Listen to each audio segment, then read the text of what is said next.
girl, comedian, tarot reader, AaronaTheVirgo.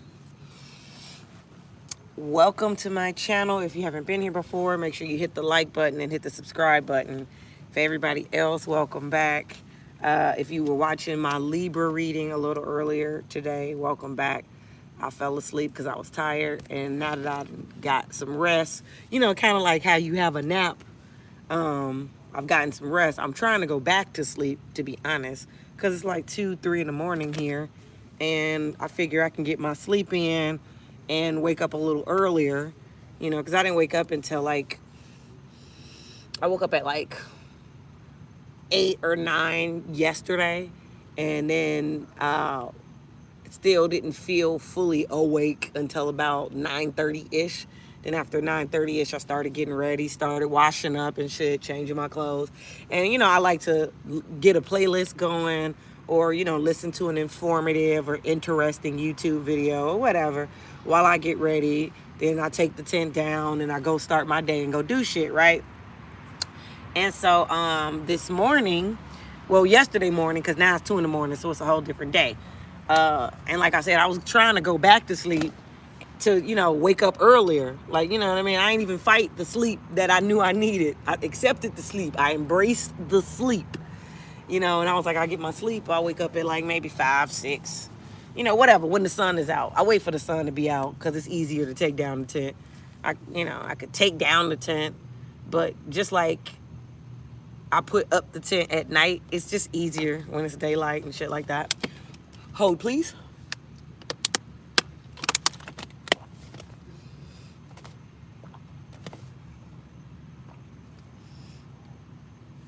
I felt like a hiccup was coming, and so I had to grab some water.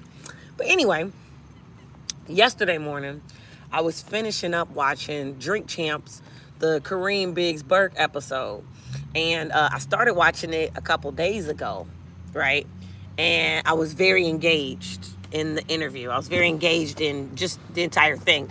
And it was on my YouTube watch list, the watch later playlist. I had saved it and tagged it to watch later, like months ago, right? At the time that they had did that interview, it was a whole lot going on in my life. So the last thing I was concerned with is watching a Drink Champs episode. I had my own personal heavy shit going on, right? But, praise God, I've been delivered.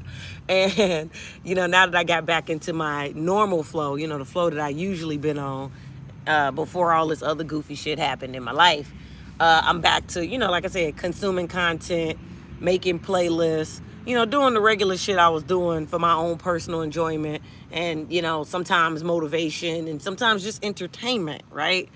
As part of my, what I do. Because the thing about being an entertainer, right? And I've been a stand-up comedian since 2006.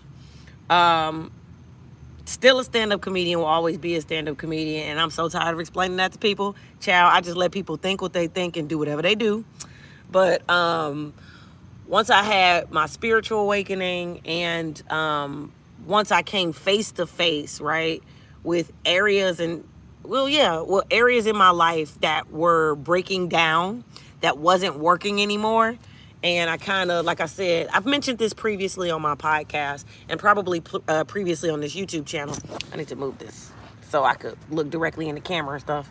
I want to talk to y'all. I don't want to feel like I'm talking at y'all. You feel me? Okay. I know I've mentioned this somewhere. I probably mentioned it on here, on this YouTube channel too, but I've definitely mentioned it on my podcast. 2016 was so pivotal in a lot of areas because, that was the year where I didn't lose my mom until the end of the year. But at the beginning of the year, like, it started with confusion because my sisters, were acting like my mom was finna just die, right? I was in transition. I was living in Gardena, California, all the way up until late 2015, right? 2015 was the idea welling out. And I was living in Gardena, California at the time. I had like a 1-bedroom that I was paying like $9.95 for. Had a garage, honey, had all the things that you would need out of an apartment. But, I was paying that type of money And, the neighborhood had its benefits, but I didn't completely feel like I was at home. And what I mean by that is I was, at that time, especially because I was a recent Weight Watchers graduate and all that other shit, I was into my workout flow, like real heavy. Like it mattered to me. You know what I'm saying? I was dedicated to it. I was serious about it. And I couldn't really jog around the neighborhood the way I wanted to. I couldn't dress the way I wanted to. If my clothes were too tight or whatever, I would have all kind of, you know what I'm saying, men trying to follow me home and interrupt my workout. Like for example, I'll give you an example of something that really happened. There was a park that wasn't too far from where I lived, and one of my like jogging trails, right? I would, leave out my front door and jog to the edge of the block.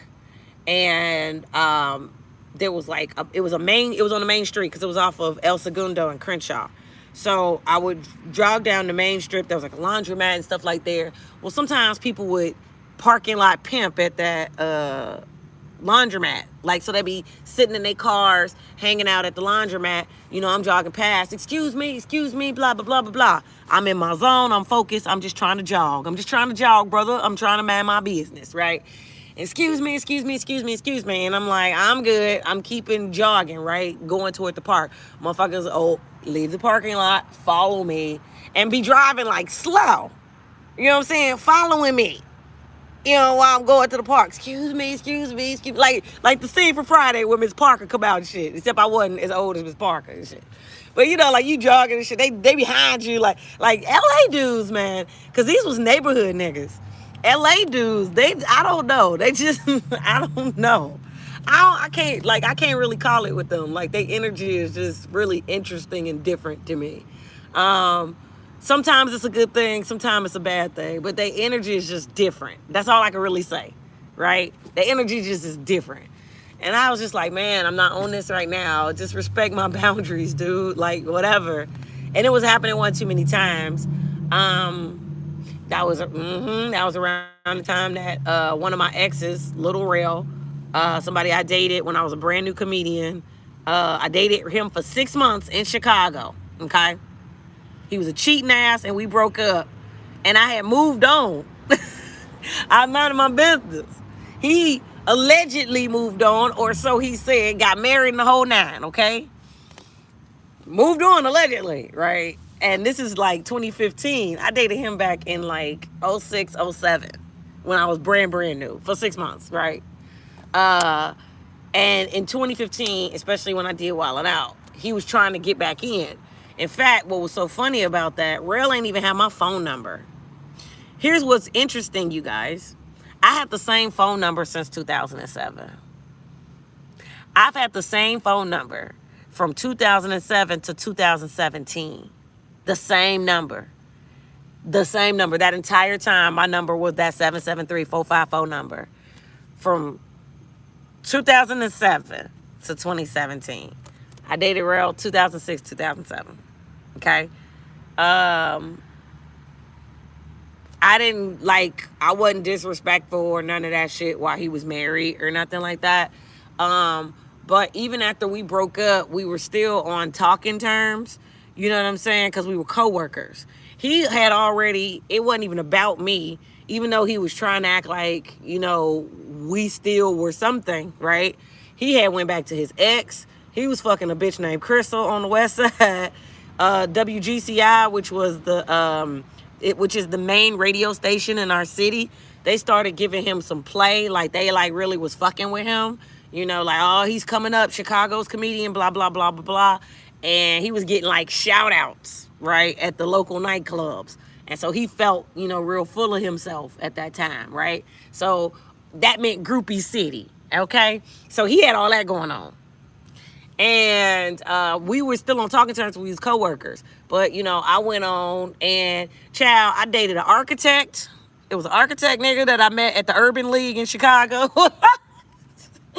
I had an architect nigga that I met at the Urban League in Chicago. I was a bartender at TGI Fridays, and one of the managers who worked at that restaurant that I worked at introduced me to one of her friends, some cat that worked for Comcast. Because I was single. You know what I'm saying? She introduced me to one of her friends. And next thing I know, I'm in Chili's getting 2 for $20 on a date with the dude who worked at Comcast that was a friend of my homegirl at my job. But she's my homegirl and my boss. Like, she was the manager at the restaurant I worked at. But we was both Virgos. Y'all know how I feel about Virgos, okay? We was both Virgos. And she was cool as fuck. Like, she was cool as fuck. I dug her vibe. And she was like, yo, you should, she was trying to set me up with her boy. So, I'm like, all right, I'll check him out. He was a little cutie pie. I wasn't mad. He was a cutie pie. So I was like, okay, I'll check him out. Next thing I know, I'm in Chili's getting 2 for $20. This motherfucker found out I'm a comedian. That's what I really do. That's my passion outside this bartending shit. Because that's how he met me, right? He came to my bar. And, he ended up being the friend, a homegirl. You see where this is going? And so that's, you should talk to him, blah, blah, blah, blah. He was cute. So, I don't judge. I'm equal opportunity. As long as I can see that you a solid nigga, there may be, as long as I can see there ain't no future in your fronting, you know what I mean? Then I'll play ball if you cool, right? So I'm getting my 2 for $20 at Chili's. And he finds out, we having conversation. He finds out that I'm a comedian outside this bartending shit. And then he was like, oh, wow, who's your favorite comedian, right? I'm naming my favorite comedians. The real motherfuckers. Eddie Murphy, Martin Lawrence, Chris Rock, Dave Chappelle, Robin Harris. And of course, you always gotta always pay homage to Red Fox and Richard. If you a black comedian, you know better. They just end up on your list by default because it would be Eddie and all these other motherfuckers that you like had Richard and Red Fox not got down, okay? So I'm naming my favorites. This motherfucker said his favorite comedian was Dion Cole. And I was like, oh, I'm fucking him. I was like, what? I'm on a date, nigga. And the motherfucker I'm on a date with telling me his favorite comedian is a nigga I'm fucking already. Oh, nigga, this is going nowhere. Because I can't do this. This is above your pay grade. This is above my time interest. Like, unbeknownst to you, that nigga is dicking me down right now. I don't, there's no future here, right? So I left that dude alone. But in the midst of the dig downs that I was getting from the person I just mentioned, I was dating an architect. I tried to give Comcast buddy a chance. There was some Kappa nigga I was fucking with who lived all the way in like damn near in Waukegan. Like not Waukegan, but that might be exaggeration a little bit. He lived far as fuck. He might as well have lived in Waukegan. And if you know anything about Illinois, if you know anything about Chicago specifically, you know Waukegan is a north suburb of Chicago as far as fuck. It's almost down by fucking Six Flags Great America. We call our Six Flags Great America. Y'all know how Six Flags in California is called Magic Mountain, and they got all them other locations like it's Six Flags over Georgia, I think is the one in Atlanta. But ours is called Great America. That motherfucker lived past Great America, like by Gurney or some bullshit. He lived far as fuck. That was a lot of miles put on my car for those dig downs, okay? But he was some Kappa nigga that I met at one of my comedy shows. And he was cute, it was fine, but there was no future in that front neither. So, college boys, educated motherfuckers. I dig that. I like people that have a mind. I like people who are intelligent, that have something to say, can carry a conversation, are adults. But as you can see, clearly, in my little dating history, I was minding my business and living my life. Okay? So somewhere around me doing wilding out and niggas having they backdoor relationships and side hoes and side boys and all kind of shit, we gonna keep it cute, though. We're gonna keep it cute. We're gonna keep it cute. I ain't got time for all that. I'm so sick of these people. We'll keep it cute. But in the midst of all of that, somewhere in there, well, I'm doing wilding out. Now, I'm telling you about shit that was going on in 2007, okay? Somewhere in that, life went on. People went their separate ways, okay? Real got married, had 2 kids. I'm minding my business. 2012, I meet my future ex-husband. Not knowing he was going to be my future ex-husband at the time. But I meet my future ex-husband in 2012. 2013, we get married. And before 2013 is over, I'm divorced. Okay? And I was kind of depressed about that divorce. I didn't plan on being divorced. Nobody likes being divorced. It's not fun. It's not, I got jokes about it because that's what I do for a living. I turn my pain into laughter. And divorce is like parole. It's like your chance to get your life back out the fucking up and wasting your time in a relationship that didn't go nowhere, in a relationship that didn't live up to your expectations, a relationship that ended up being fucking fake because motherfuckers didn't come into the marriage with who they really were. And now you got to go back, retrace your steps. You done wasted time, money, energy. There's a part of you that feels a little stupid because you're like, man, I thought I was a good judge of character. I thought I was on point with my decision making. Apparently not, because here I am divorced. That stupid shit you got to go through. I went through all of that. 2014, I come back to Los Angeles. Okay? Within 6 months of that, we're in 2015 now. I book Wildin' Out. And I go to New York to go tape my season. So they paid for the whole thing, flew me out to New York. I'm in New York, filming that for the whole month of February, the whole Black History Month, All-Star Weekend, the whole shebang, you name it. I'm out there filming Wildin' Out. So Rel had his show on True TV because he ended up getting the In Living Color reboot with Jermaine Fowler, the Lucas brothers, and Fat Boy Barnett, the dude who go by Fat Boy Barnett on Instagram. That dude, they ended up getting the In Living Color reboot with Keenan. But something happened with the producers and Fox Network, and the shit didn't happen. It didn't happen. It was a no-go, right? So then Real got offered a show on True TV. He took his show, what they call it? I forgot what it was called. But it was Little Real show. He was executive producer. He was the star of the show. It was a whole vehicle around him. And he took his buddies that he made from In Living Color and people, the Friends of the People. That's the name of the show. They did 2 seasons, and then that was it for that show. But they met doing the In Living Color reboot. They formed like Voltron to do Friends of the People on True TV. And they filmed that in New York. And, he was in the same boat that I was in. The network paid for it. They relocated him from Chicago. I was living in LA when I did Wildin' Out. The network paid for it. They, housed me and put me up in the Marriott and shit like that for the month that I was from there. So now, I got him. I got his ass. Got his ass.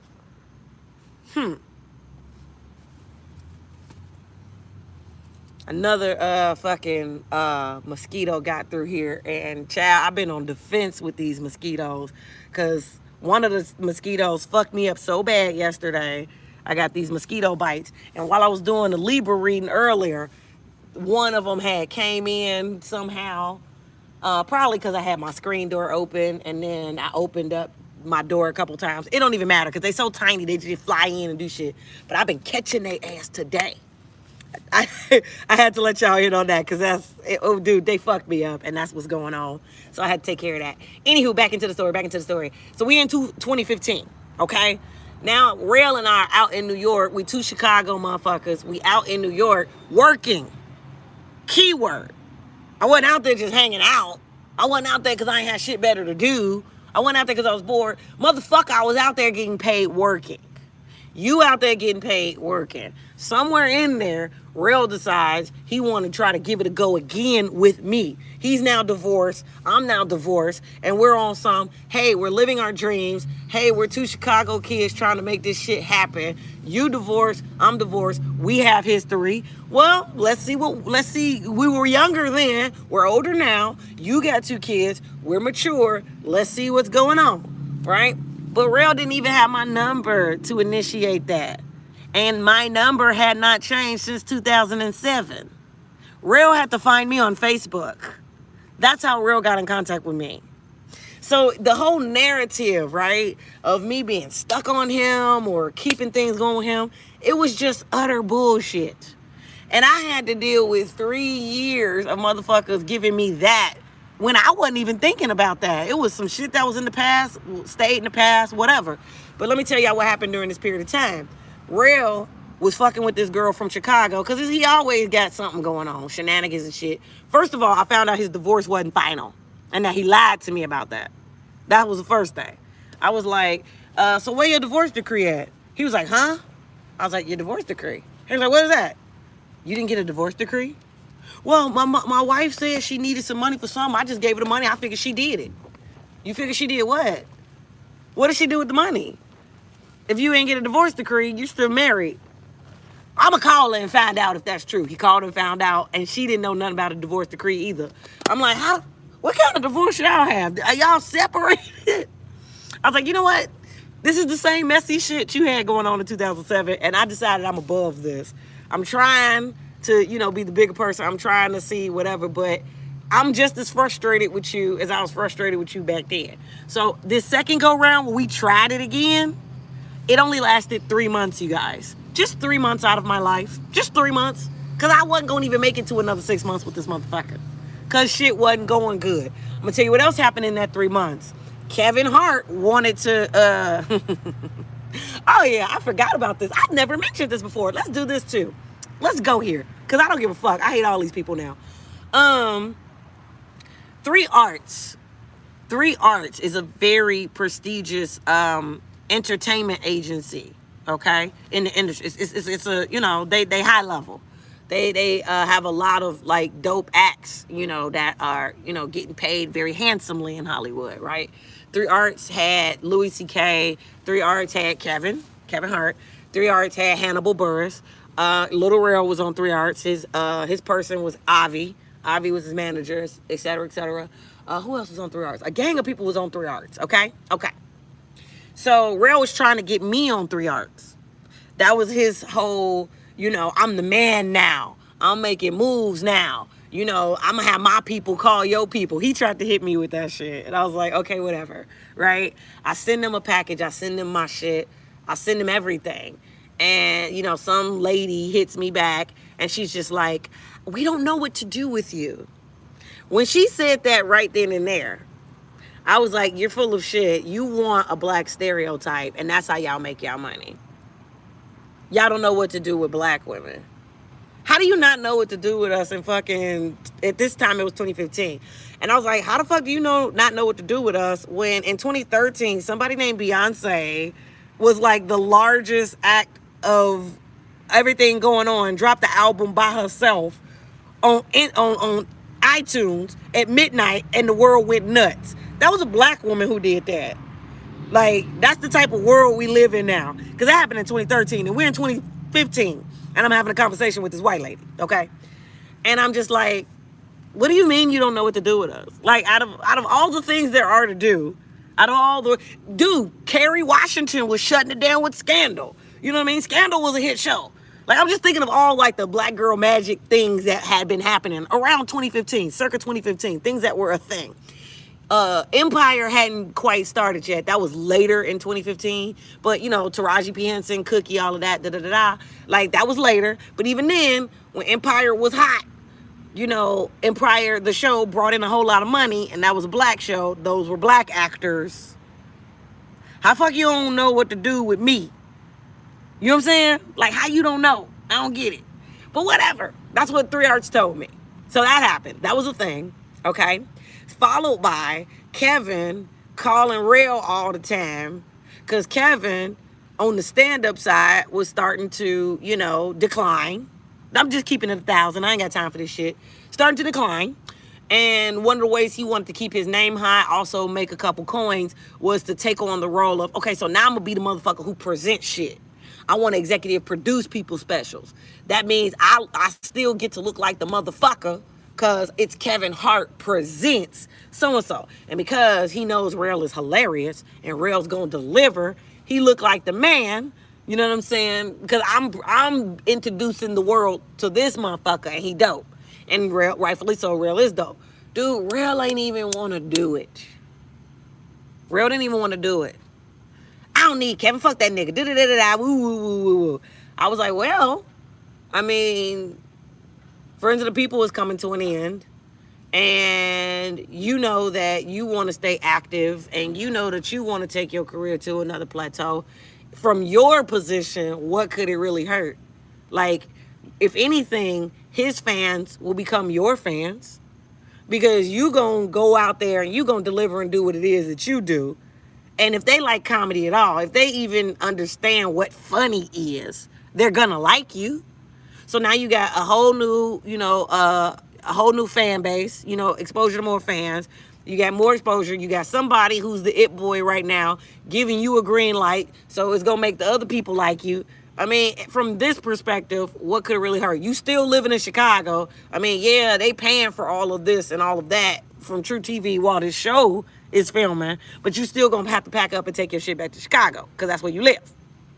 So, I mean, he ends up doing it. And in the midst of him filming this special, and they made a big deal out of it in Chicago, I didn't even get an invite.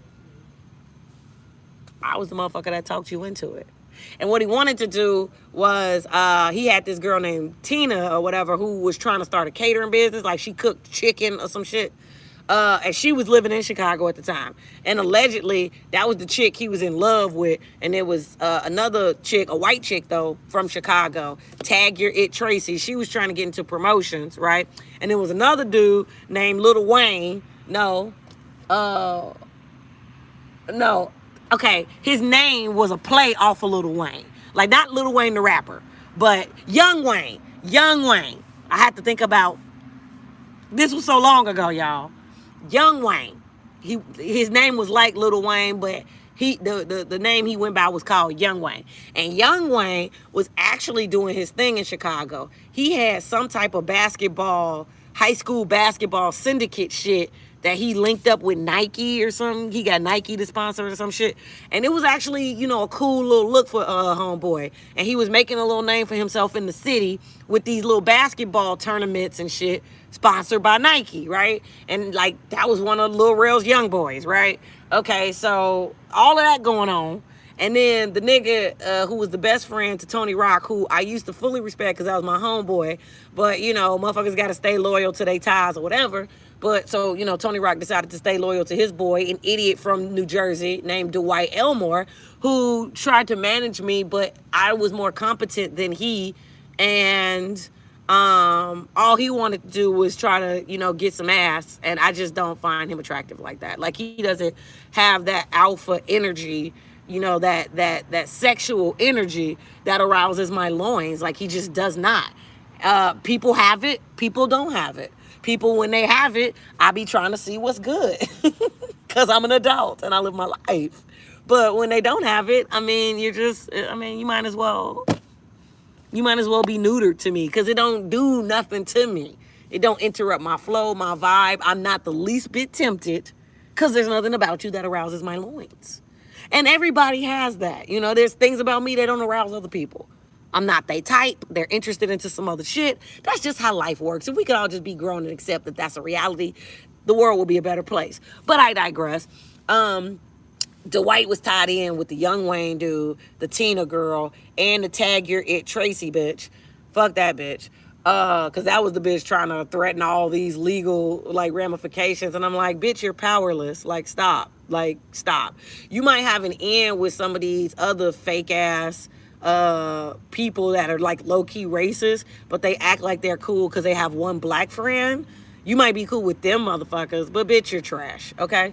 So, and Dwight was married and she was sleeping with the nigga while he was married. So, I mean, whatever. You bitches want to sit up here and try to gang up on me and be internet trolls and do all kind of dumb shit behind the scenes, but you ain't living a life that's any more respectable than anybody else. You fucking cum bucket. So anyway, all of them motherfuckers got together and formed a little group. Unbeknownst to me, because I was busy doing hot shit and minding my business, right? Okay, so the first Facebook trolling, Twitter trolling, all of that came from those motherfuckers. It came from the Tag Your It Tracy bitch. It came from the Tina bitch that Real was fucking and thought I didn't know. And when I told him, Nigga, you doing the same shit you was doing in 2007. Oh, Ronnie, you're crazy. Y'all know how crazy Ronnie is. Well, y'all know how crazy I am. I'm not crazy. Nigga, you're not even good at hiding the fact that you're a cheater and a liar. Nigga, Ray Charles could see this shit from the grave. He ain't even alive no more. Okay? Stevie Wonder could see this shit. Everybody could see this shit because you're sloppy, nigga. The fuck is you saying to me? Furthermore, that's another reason why people thought I was violent. I forgot. I smacked the fuck out of Real one time for disrespecting me. Like, knocked his glasses off. Like, clearly, like, smacked fire to that nigga. Because he was getting on my nerves. And Real can be very, very, very, very hurtful and disrespectful with his mouth. He can be extremely disrespectful. And I was taking it. I was being, calm and civil. And he said some shit to me that was way below the belt after cheating on me several times and doing shit. And I don't know what happened. I lost, and just like that across. I didn't even look. We were sitting in the car. He was sitting to the right of me. I didn't even look. I just reached across and like whip blast that nigga and knocked his glasses off. And of course he all, and all that stupid shit. And that was the first time I ever put my hands on a man. Because I came from a father, who, he had a few domestic incidents with my mom. But I was raised by a father who taught me, you'll never put your hands on a grown-ass man. You never put your hands on a grown-ass man unless you intend on being dealt with. You don't ever put your hands on a girl. I'm going to tell you it one more time. Because this is how I was raised. And this is really what I believe. You'll never put your hands on a grown-ass man unless you intend to be dealt with. How old was I? I was almost like... I had to be 24. Because by the time I was 25, I wasn't fucking with Real at all. So I had to be about 24. It took me... I started dating... I'm not going to count like the little niggas that I assigned to be my boyfriend in grade school. That shit was just, being young, passing notes across. Do you like me? Yes or no. I don't count that shit. My first boyfriend that I actually count, that was okay. That was 15. That was Nick. I was in the band. We were dating. That was my baby. That was my boo thing. We even traveled together because we was in the band, bitch. We went across state lines and shit as a couple. So I'm about 15. So from 15 to 24, 9 years, I ain't put my hands on nobody. I smacked the fuck out of Real. Because that nigga is disrespectful. Not that it was right, but he I mentioned this in a video a couple days ago. I'm really one of them motherfuckers that violence ain't my first action. I'm not an advocate of it. I know I have the power to really do some damage to people. Like, I can really, if I apply myself, I can really hurt you. Like, I know that. And I don't want to hurt anybody. I feel too horrible after the fact. Like, I just, God working a mysterious way. He gives certain people certain anointings and all that little shit. That's not my lane. I don't never try to market myself as no tough bitch and all that shit. I'm just not for that disrespect, though. I'm not for that disrespect. I don't go around disrespecting motherfuckers. So I'll be damned if I just continue to tolerate a motherfucker disrespecting me. And Real, with the shit that he was on at that particular juncture in time, he had it coming. Because he just kept trying to disrespect me like it was good. And he had to be shown just quick in that little instance, you not that nigga like that. I'm going to have to remind you that you can't even see without special help. Like, don't talk to me like that. Don't do me like that. I'm not the one. So fast forward, he dealing with the damn, I done forgot the bitch name. The Tina bitch, Taggart Tracy is one of their cronies. Dwight Elmore is cool with all of them. It's all of them. Young Wayne, Davy Boy, what's that other nigga? He got a joke about a character named Man. I can't think of his name right now. He was another comic from Chicago. They all his young boys. They all his squad. Dwight Elmore is involved as well. But the trolling, being like trolled on social media overall, started with Real and that Tina bitch. It started with subliminal messages on Twitter. That's where it first began. Oh, so she a ho-ho. Oh, so if somebody got more than 10,000 followers, then that's where she going. It's like, where the fuck is that coming from? Like, I don't social media, especially at that point in my life, was part of my job. That's not what I'm on. Yeah, I think it's interesting because it reveals a lot of truth about human nature. I also think it's interesting because it gives me a way to watch people, to kind of keep tabs on goofy shit, especially when I peep that people move funny. You know what I mean? But I just, that's not my lane like that. Okay, so fast forward. All of them motherfuckers is in cahoots. That's the point. Rail finally moves to Los Angeles. He moves her out there with him. But y'all wasn't fucking. And no, that's my friend. At the time, I wasn't dating Rail. I ain't had nothing going on with Rail like that, so it don't even matter. I had already sent him his walking papers, but I was taking notes. I was keeping a mental Rolodex, like, all right. So, I can't remember how this happened. I don't remember because this was so long ago, and I let it go. I thought the shit was over with. I thought the shit was squashed. I was done. Like, I don't remember what exactly happened, but I just remember, him and I had words. They weren't necessarily negative, but we had words. Like, we were supposed to talk about something or something, and he kind of flaked. It was something that was like, just weird. It was weird energy. And because we have the history we have, and now you live in LA, nigga, now you in my territory, my stomping ground. Yo, what's good? What you on? Right? Like I said, it wasn't necessarily negative, but it was like, yo, what are you on? Right? So one night outside the Comedy Store, we just so happened to be there at the same time. He's standing outside the main entrance of the Comedy Store. I'm walking up. Soon as he see me, he looking like, oh, hey, Arona. Like, he's like nervous and shit. And I'm like, yo, what's up? You good? He's like, yeah, am I? I'm like, are we good? Like, what the fuck is going on? Like, talk to me. What's happening? Right? And he was like, well, just some things have changed and and I'm like, okay. And so we end up making our way over to that bar section at the Comedy Store. That's the section where like comedians kind of sit, they get beers, drinks, whatever. They talk shit and they chill in that little get out. It's like the section right before you get into the original room. The OR is what they call it. It's like right there and shit. So we sitting there, we chopping it up. That Tina bitch come. She make eye contact with me. I don't even say shit to that bitch. I just stared at her. Like, we sitting up, me and Rail, we sitting up at a high top table and we conversing. She come out like the back or something, like coming towards, and I like look at her. And I don't know, my ice grill be official, I guess. Like, I didn't really try hard. That's what made it funny. Like, I'm talking to him and she come out and I like clock her. And let's pretend y'all are her. I clock her and I'm just like,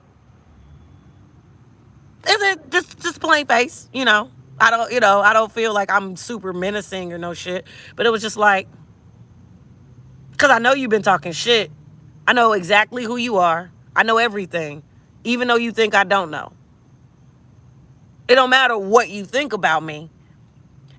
Like that scene in Low Down Dirty Shame with Jada Pinkett and Sally Richardson. Bitch, ain't nothing but space and opportunity here. What? Now, I'm asking you, do you want some of this? Because I peeped what you was on. I seen the things. I heard the things. You had all that mouth, bitch. You had all that mouth. But fuck that. That's just for show. That's just some Twitter shit. We're here in real time. You can see me. I can see you. Bitch, what's up? Right?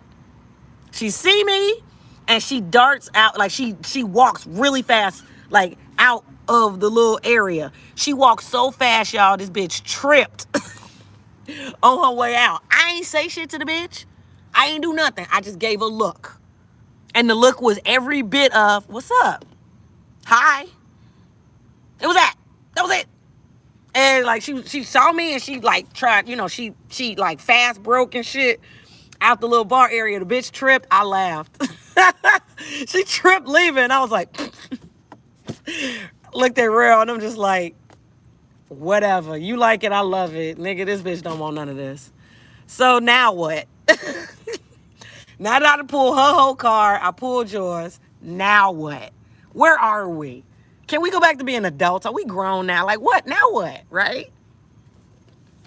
This other bullshit. Getting in with, because Real was the only one that really knew my little sister Lisa. Real was the only one that really like kept tabs with Lisa. And because my younger sister was so desperate and struggling for her own identity, she would keep in contact and stay friends with people who were my friends or people that I introduced her to. And she would talk to them motherfuckers more than she talked to me, and I'm her sister. She would also tell them things that she ain't got no business telling. Like, the bitch talk too much. And so it's like, I started piecing it together that, okay, she's the mole, right? And I just like, okay, I gotta like stop sharing things with my younger sister the way I used to, which kind of broke my heart because for her entire life, I treated her like she was my little daughter. Like, I remember when, quote Miami Jane, I remember when she came out the chute when I was 5, okay? And I told my mama, this is my daughter right here. And my mama was looking at me like, bitch, you think you so grown all the time. No, that's my daughter. Like, I did all the work. This is my daughter. I was like, mama, this is my daughter. And I just, like, me and my little sister used to be so close. Like, so fucking close. I got my first fight over her, protecting her from a bitch who was, disrespecting her. The first time I ever put hands on anybody in the history of life. Over my little sister. These niggas here. Fast forward. I'm minding my business. The Dion years happened. I shared, a story last night that I've never shared. But, those things happened. We had what we had. It was what we were. But I mentioned this and I referenced this several times because, a lot of people tried to shame me for the times that I took them back and all this other shit. And it was just like, but dude, y'all don't understand. I'm a certain type of female cut from a certain cloth. I loved what I did in entertainment. I loved what I did in comedy. And just truth be told, a lot of these niggas are bitch made. They just are. They just are. And I don't respect that. So, of course, I'm not attracted to it. Of course, I'm not going to, give it too much airtime, too much of my time and space and energy. And the one thing that I did have going for me when me and old boy was good was I knew niggas didn't want it with him. They would hate on him. They would talk that talk. They would say all kind of shit, the way people do behind people's backs. But just like the situation I just explained, when I was sitting at the bar talking to Rail and that bitch who I knew was talking shit, doing all kind of shit, we came face to face, eye to eye, and she ain't want none. The exact same shit would happen with Dion. Like, all kind of shit. Like, I got all kind of stories. All the motherfucking LA all kind of stories. Them motherfuckers ain't really want it like that. And it made me feel protected, at least a little bit. That, like, amongst all these goddamn wolves, I had somebody who was solid and moved solid. We got into some trouble out of town on the road. Somebody was trying to start or some shit like that. We had been drinking, and back in those days, he used to have a serious drinking problem. But he was in the right, and they was in the wrong. These. I mean, I don't want to make race a part of it. Like, it wasn't. They was just wrong, and it wasn't necessarily a racial issue, but it just so happened that they were who they were. Because it wasn't a racial thing. They just were entitled. It was like a privileged thing. It was more of a spoiled thing. It was more of a class issue, to be honest. It was a class issue. I don't care what anybody said. What the fuck is going on? I don't care what the fuck. This person, Francisco Mack, y'all could get out of here. She ain't want no work. We ain't got time for all that.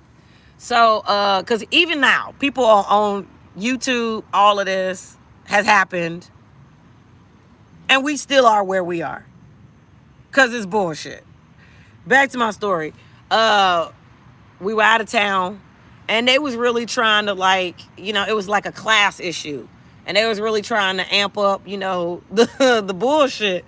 And I recorded everything. And I was like, first of all, you're not going to talk to him like that. You're not going to talk to me like that. And I dare you to touch us. We got evidence, and we could take this however you want to take this. We'll call the police. Do what you got to do. We will beat your ass all the way until they get here. Now, what's up? And just having that type of, I got it. You got it. I got it. We got it. Now, what's up? Because motherfuckers ain't want it. It's just, ugh. And it's like you have all these type of experiences and all this stuff like that, right? It's hard to have that and then get something where a motherfucker is just emotionally fragile about every little thing. He's just, like whiny and like acting like he broke a nail all the goddamn time. Like, you as a woman, you be like, what the fuck is going on? Like, I want somebody that can protect me. I want somebody that's solid. And I want somebody who, I know he's official, I can tell he's official, but the nigga don't talk too much. Cue Kareem Biggs Burke. Oh my God. I just blocked somebody here on YouTube who was trying to mouth off to me.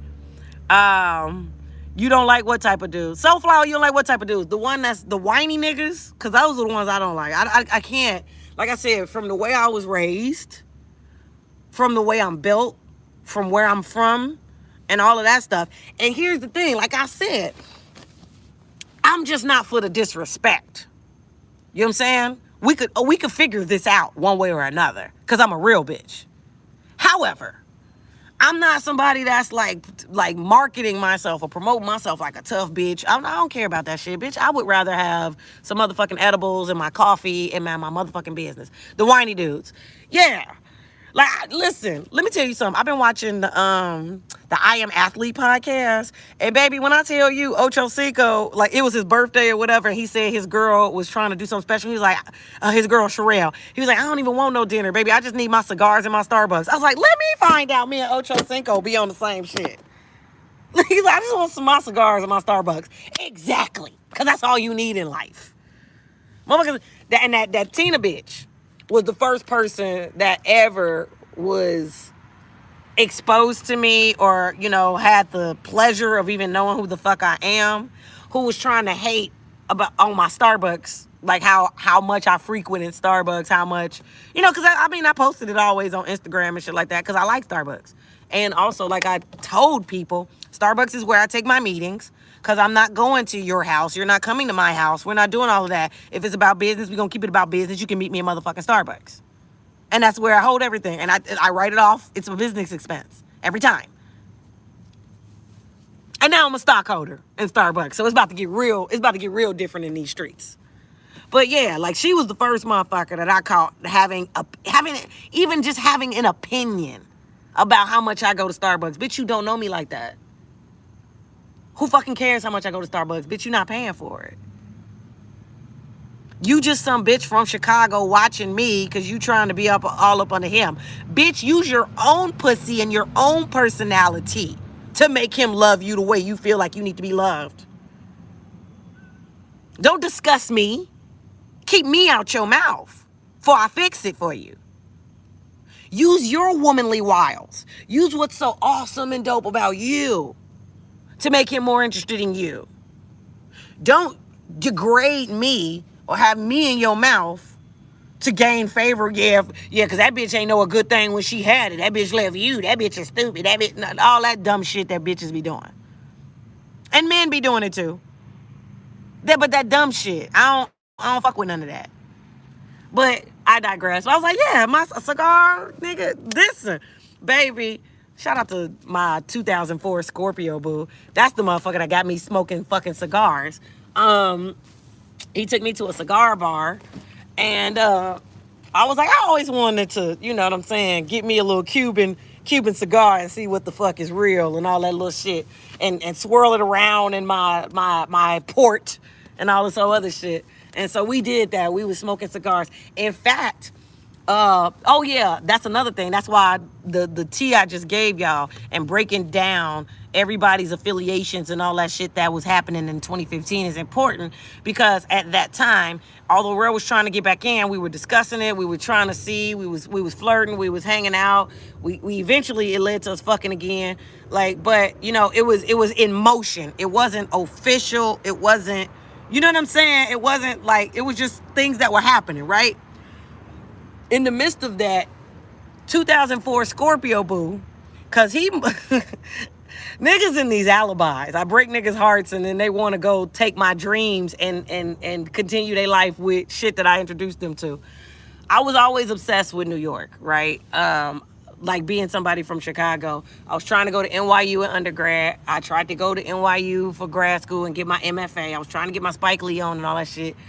I was the radio television girl and the poetry girl all while I was in high school. I was in high school. I was in college. I got my degree in broadcast journalism, but I was focused on making films. The plan was at that point to go to grad school and get my degree, get my MFA in film. So I was really focused on film projects and all of that. And I had a one-track mind at that particular time in life, right? This is because we're gonna revisit this in just a second, especially talking about like bigs and shit. We about to revisit this whole period in just a moment. But that was what I had going on, right? And 2004, that was my senior year in college, and that's when I met Scorpio Boo, who also happened to be a Kappa. I done fucked about 3 Kappas. I don't know. Them niggas with the mirrors and the dance, I don't know what the fuck they be on. It don't matter. But he went to Southern Carbondale.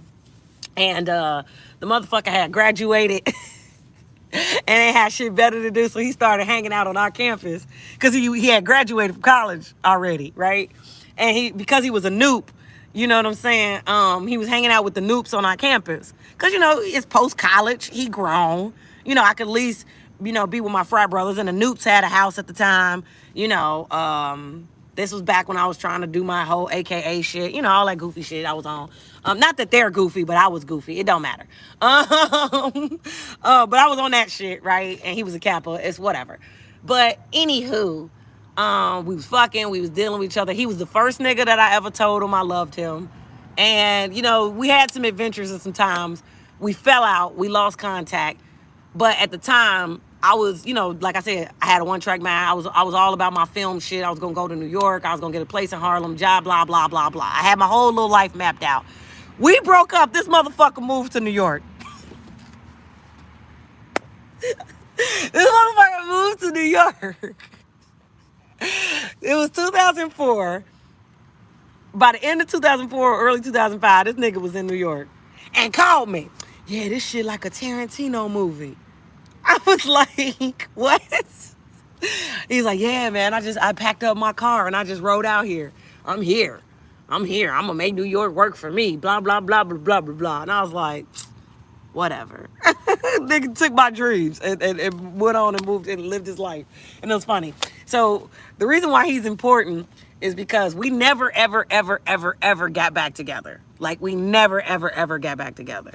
But we would keep tabs on each other because we had the same sense of humor. And I forget why we lost touch a second time. But once I did Jamie Foxx Laugh-A-Palooza, this motherfucker called me out of nowhere. Yeah, I got your number from Candace. Candace was this Delta friend that we had. Like a Delta, she was a member of Delta or whatever. And she was a friend we had in common. Yeah, I got your number from Candace. So I heard you a comedian now. Yo, I'm proud of you. You did that shit. And I was like, what? He's like, you always have been a Renaissance woman. And and you always said that you was going to get out there and do your art. And you doing that shit. And I was like, yeah, whatever. It was awkward because I kind of low-key wasn't fucking with him. But on some real shit, to be honest and transparent with you guys around the fam, I did need that little encouragement because I was on the outs with my family. My mama told me I was throwing my life away. I was with Rail. This nigga was cheating. It was just like emotionally, you know what I'm saying? I needed that little ego boost that he supplied. Like he just, it was kind of like God had sent him at the right time. Like, go on in there and tell her, like, something to make her smile. She needs it. And she knows you, so she'll trust you. Also, one of the things I liked about 2004 Scorpio Boo, he just wasn't a bullshitter. Like he was a straight shooter all the time. So if he didn't like something, he really didn't like that shit. And he wasn't going to change how he talked about it or how he felt about it just because, you might like that shit. If he don't like it, he don't like it. If he into it and it's dope, he's into it and he's dope. Okay, fast forward. Scorpio Boo starts doing stuff with Creative Control.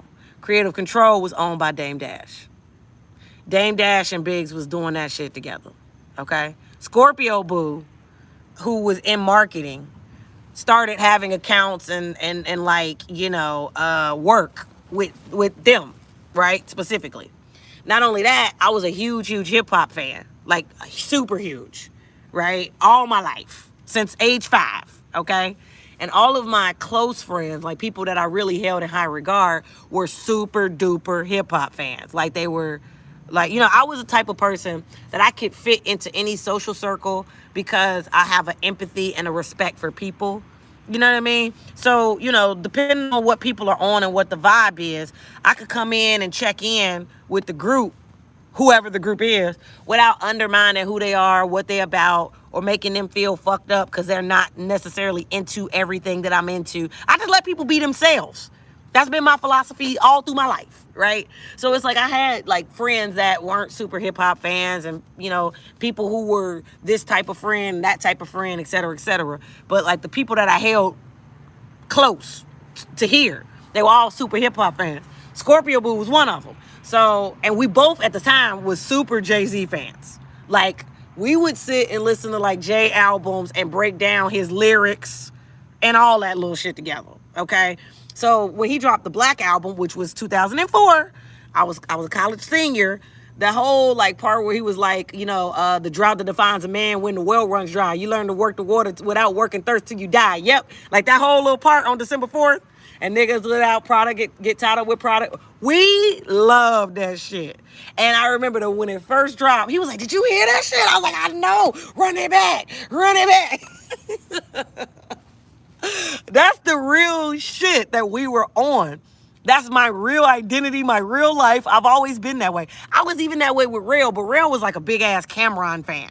Like when Cameron, like Rail loved all that. He would incorporate Cameron into his set.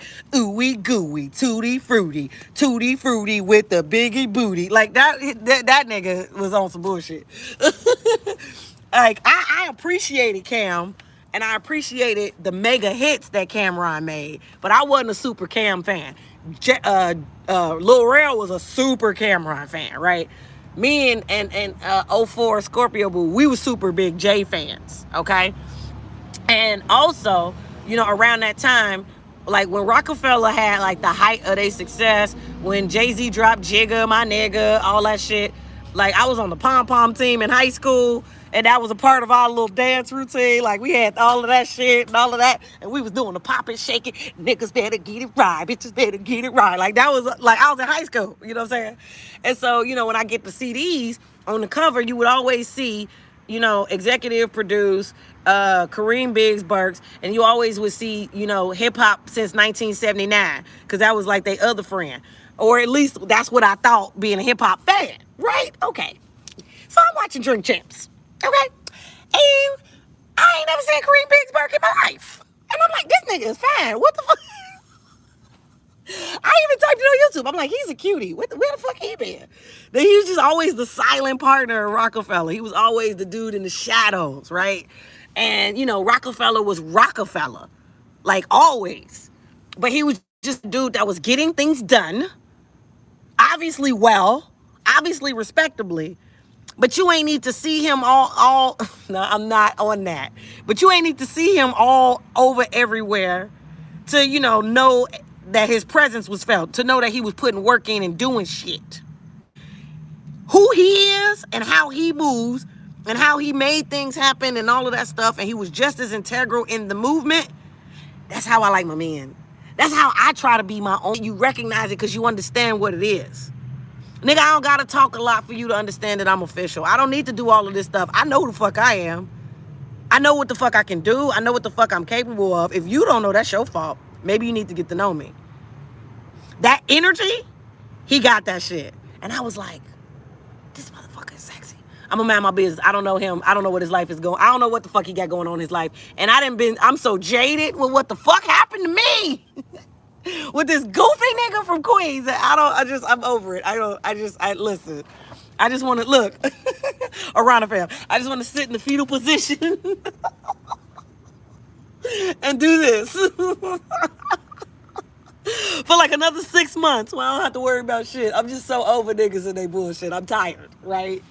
I'm tired. I have raised, because everybody, with the exception of my ex-husband, everybody's been older than me, okay? And I am so sick of raising men that are older than me. I'm just tired. I'm tired. If your mama didn't raise you, I can't try. Like, I'm tired. So, anywho, my point is, like, off top, because he didn't do many interviews and all of that shit when Rock was hot. I don't remember none of that shit. I don't remember never seeing him in none of that shit. I just remember Dame. And I always liked Dame, and I always liked Dave's energy, because Dave told it like what the fuck it is. You know what I'm saying? And Dave always, like, what he said makes sense to me. Dave is the one that made logical hot. It's logical. Yeah, it's logical. Yeah, you don't, not because it's logical. It's logical. No, it's logical. It's logical. It's logical, and it's boss talk. It's boss talk, and it's logical. Like, that's how Jay talk. And I always dug it. I always liked the way he conceptualize and envision things, right? And so, I'm well versed in all of that, right? Okay, amen. And Scorpio Boo was, and like, I didn't meet him until later on in life, but we was on that together. Okay, amen. Praise him. In fact, I was fucking Scorpio Boo when I met Kanye. No. I was introduced to Scorpio Boo, but we weren't fucking yet. We didn't fuck until late that summer. I had already graduated.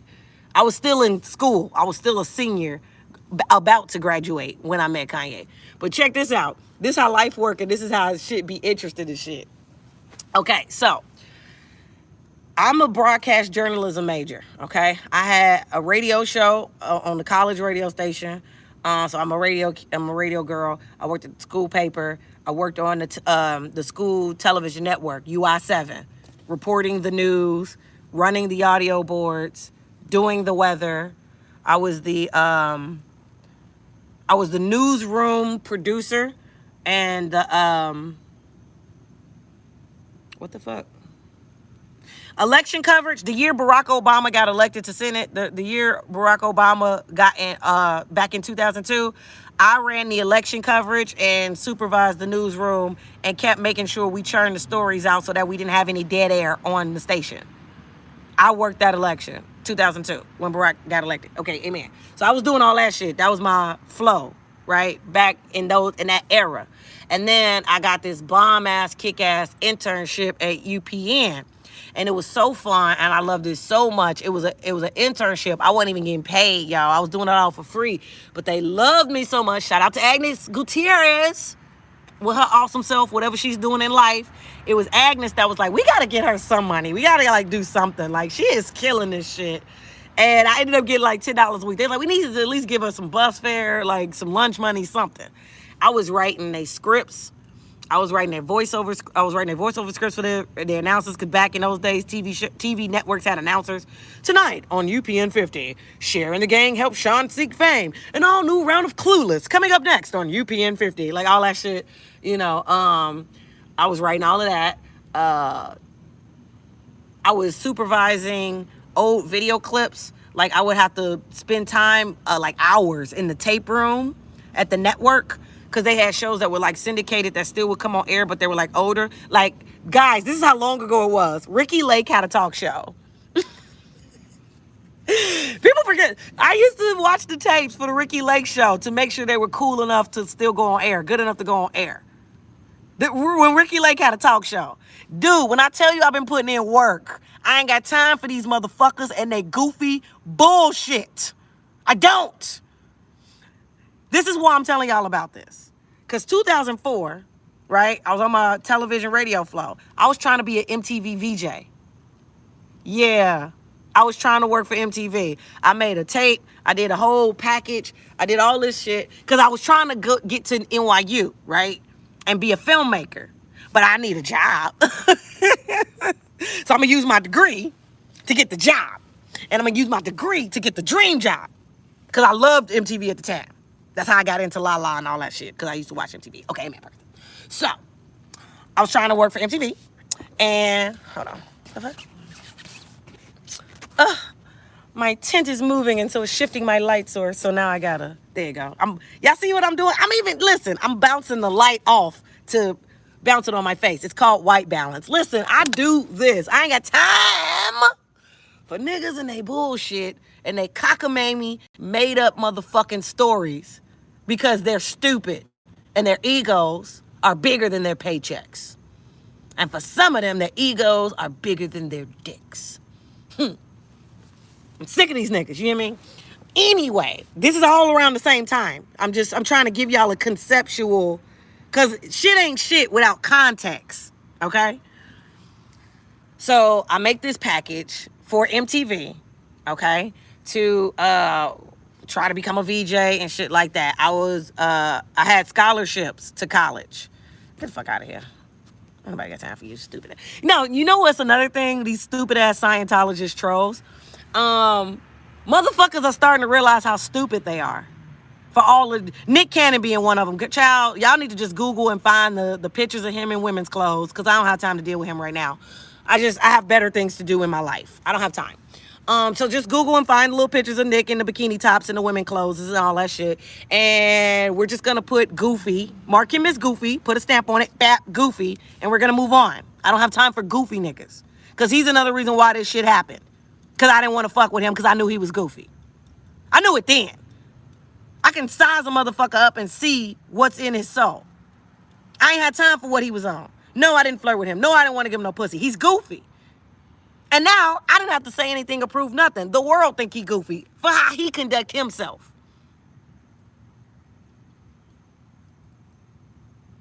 I'm sitting up here breaking down years of history and showing receipts of why I don't give a fuck about people and their goofy ass egos.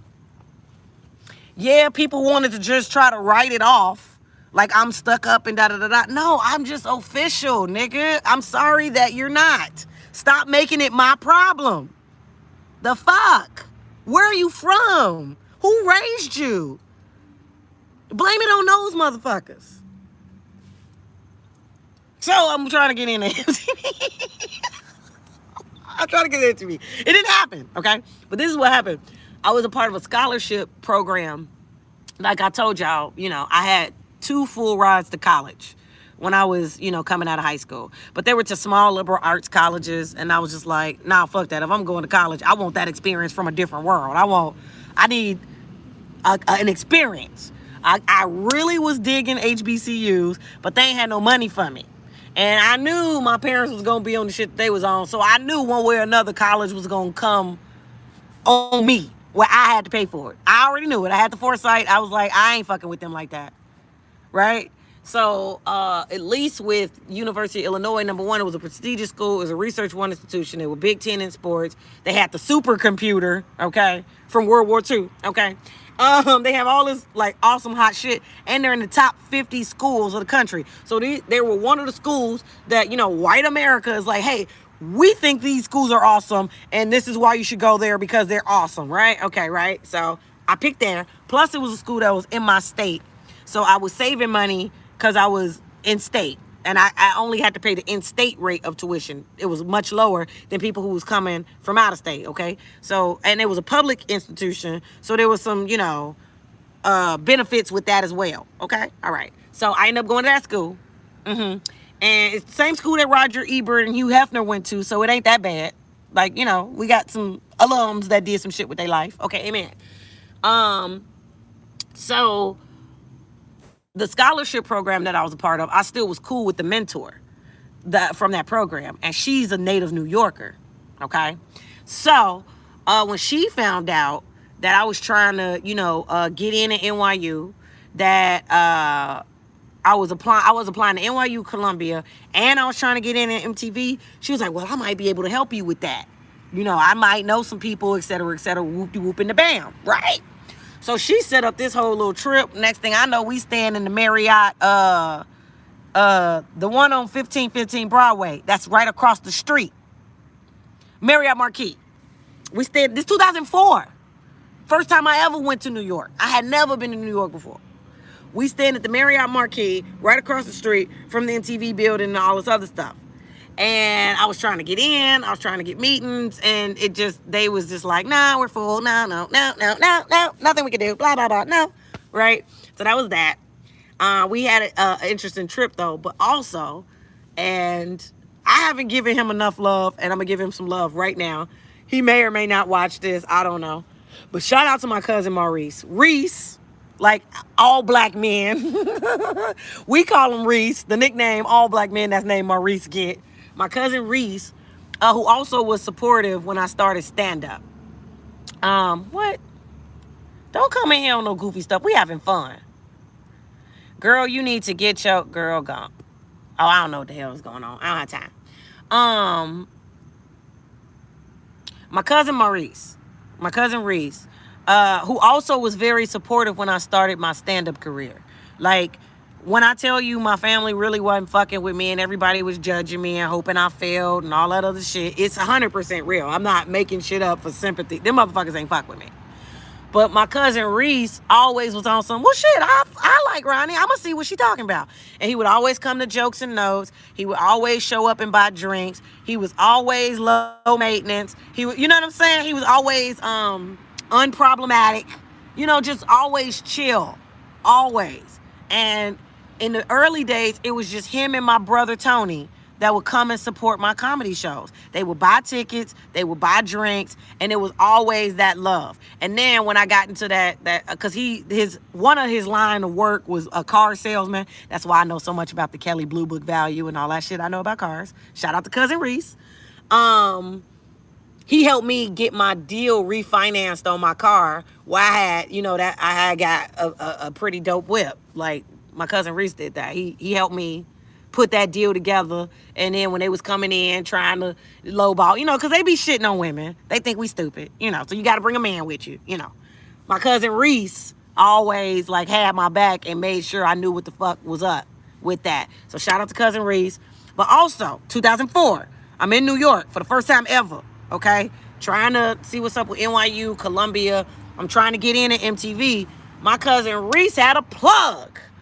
I'm dating myself. Oh my God. I feel old now because, if you're a new millennial, you're not gonna know what the fuck I'm talking about. But if you're an 80s baby, 90s kid, you might know what the fuck I'm talking about.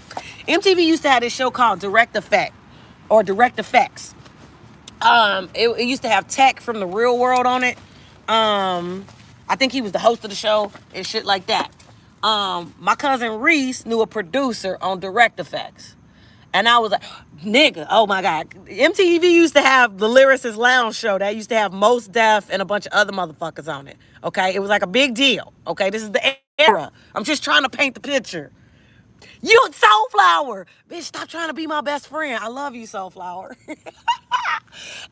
We getting live at the Lyricist Lounge show. We getting down at the Lyricist Lounge show. That used to be my shit.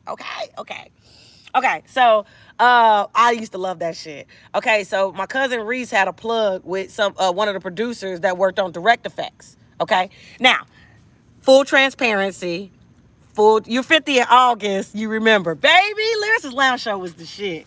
Okay. You are my tribe. I love you guys. Okay, check this out.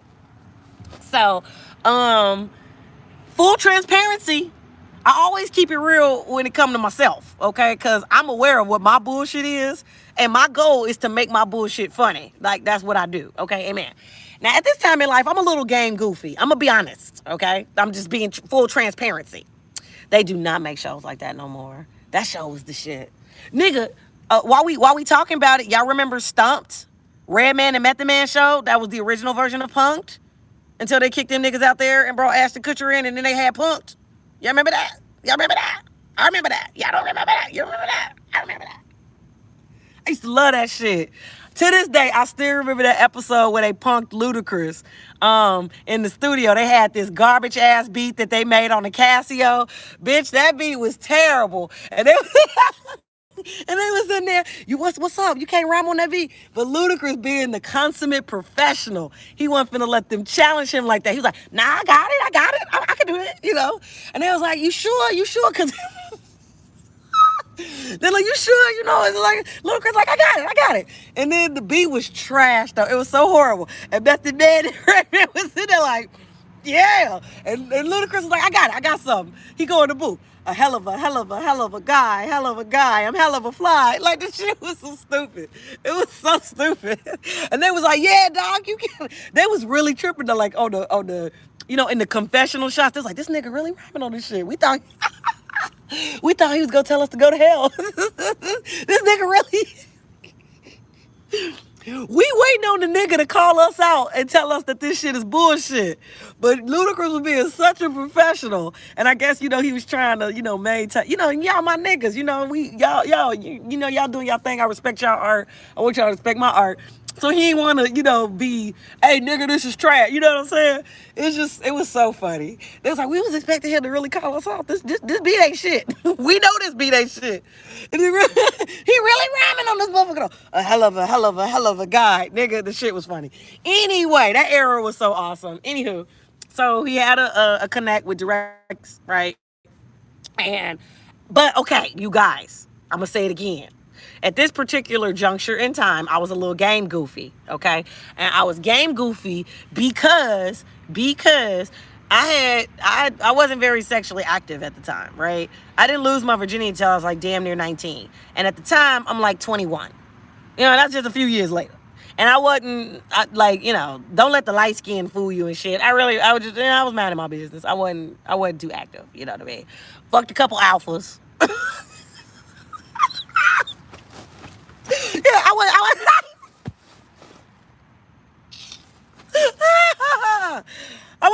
but I wasn't though. I wasn't too active. I fucked a couple alphas. I fucked the Aries, who was a hoe. And I'm glad I didn't give him my virginity because I knew he was a hoe. I knew he was a hoe. I knew he was a hoe. And he was trying to get my draws so bad when I came to college. And I was just like, I know you're a hoe. No. I'm going to lose my virginity with somebody that respects me. And I did. I did that with, like, my Sagittarius. And then, that shit went south. And then I gave the Aries some pussy. And it was good. I knew it was going to be good, but he a hoe. I knew he was a hoe. And that was it. And then I, didn't really have nothing going on for a while. I was keeping myself to myself because I already had kind of a guilt conscience that I was fucking in the first place because I was supposed to be saving myself for marriage because I used to be that game goofy where I was trying to wait for marriage. I was trying to be that bitch. I was trying. I was serious about it. So I was conflicted about sex at the time, right? And then a Leo came along, Alpha Leo, who shall remain nameless, introduced me to some things. I was like, oh, okay, I like this. This is fine. This is great. I ended up fucking a Gemini Alpha somewhere down the line. And he's the only Gemini. He's the only Gemini I ever gave pussy to. Because even my church boyfriend that I dated, who was a Gemini, we never fucked because we was a church couple. And we was trying to keep it wholesome and have a courtship, before we consummate. We was trying. And we was on the media ministry together. And I went to a mega church. Okay? So, But I wasn't active like that, right? So when I met the producer for Direct Effects, the thought of giving him pussy didn't even cross my mind. Guys, I'm keeping it trill. I'm keeping it 100. I'm just telling you. It never even crossed my mind. I wasn't even thinking like that at all. Like, I was just game goofy. It didn't even, like, for real. I'm gonna just be, what the fuck? SpongeBob is after my time. That's that. When SpongeBob was hot, I was already clubbing. Like, I wasn't watching SpongeBob. I was in the club. I've been clubbing since I was 16. I was helping the DJs bring in their crates and, I'm with the DJ. I'm with the DJ. Like, I was always on that shit. So, that's what I was on. I was drinking gin and juice and, minding my business. But I didn't even think I wasn't on that. I was game goofy. I didn't even think like that. So I met him, and he was cool. I can't even remember. I mean, it didn't result to me working at MTV in any capacity. So, I mean, it was whatever. He was a nice person. Things were cool. But, it didn't lead to, why don't you show up at 8 a.m. tomorrow, and I'll see if we could, it wasn't, And I was hoping, with us connecting like that he would, set up a play of something, of some sort, but nothing came of that. So he probably was expecting some pussy, and he would have probably did a favor. But I was game goofy. I wasn't even thinking like that. I just, at that time, it didn't even occur to me. It didn't even cross my mind. I was like, all right, so, can you introduce me to somebody? Can I get in? Like, can I write something for you? I was on that. Okay. Fast forward, I do Showtime at the Apollo on tour. We still in 2004. I do all of that. And then that was Scorpio Boo and all that stuff. I had to, clear in the gaps. And like I said, we was huge Jay-Z fans. Because I met Scorpio Boo later that summer. Oh, the Kanye part. So Kanye comes and performs at my college, my senior year. And my homegirl Mel, who was an AKA, right? She was one of GLC's Shooby Doops. Okay, she was one of GLC's Shooby Doops. And who brought? I think it was the Iotas. They brought Kanye to campus and shit, and we performed in No, I didn't do shit. He performed in Lincoln Theater. This was before College Dropout came out, y'all. It was on its way out. It hadn't came out yet. It was on its way out, and it was like highly anticipated, especially on our end, because we all a bunch of Chicago kids, basically. He's from Chicago. Oh, this the nigga that... Dude, La Rock La Familia was my shit, and So You Understand was my shit. Listen to me. It was my shit. And everybody... And, I was dating a producer. How about that? Brandon, duh. Me and Brandon, we dated in like 2002. Right before I was doing my UPN shit. And Brandon was a producer. He was a music producer. This is the other MTV angle. Brandon the MTV used to have a show called Undressed. Some of Brandon's beats got on Undressed. And we were so excited. And they was, oh, nigga, we doing it. And all this little shit. Brandon was a producer, right? And so, around this time, Kanye ain't Kanye. Kanye coming up, right? And H to the Izzo was hot.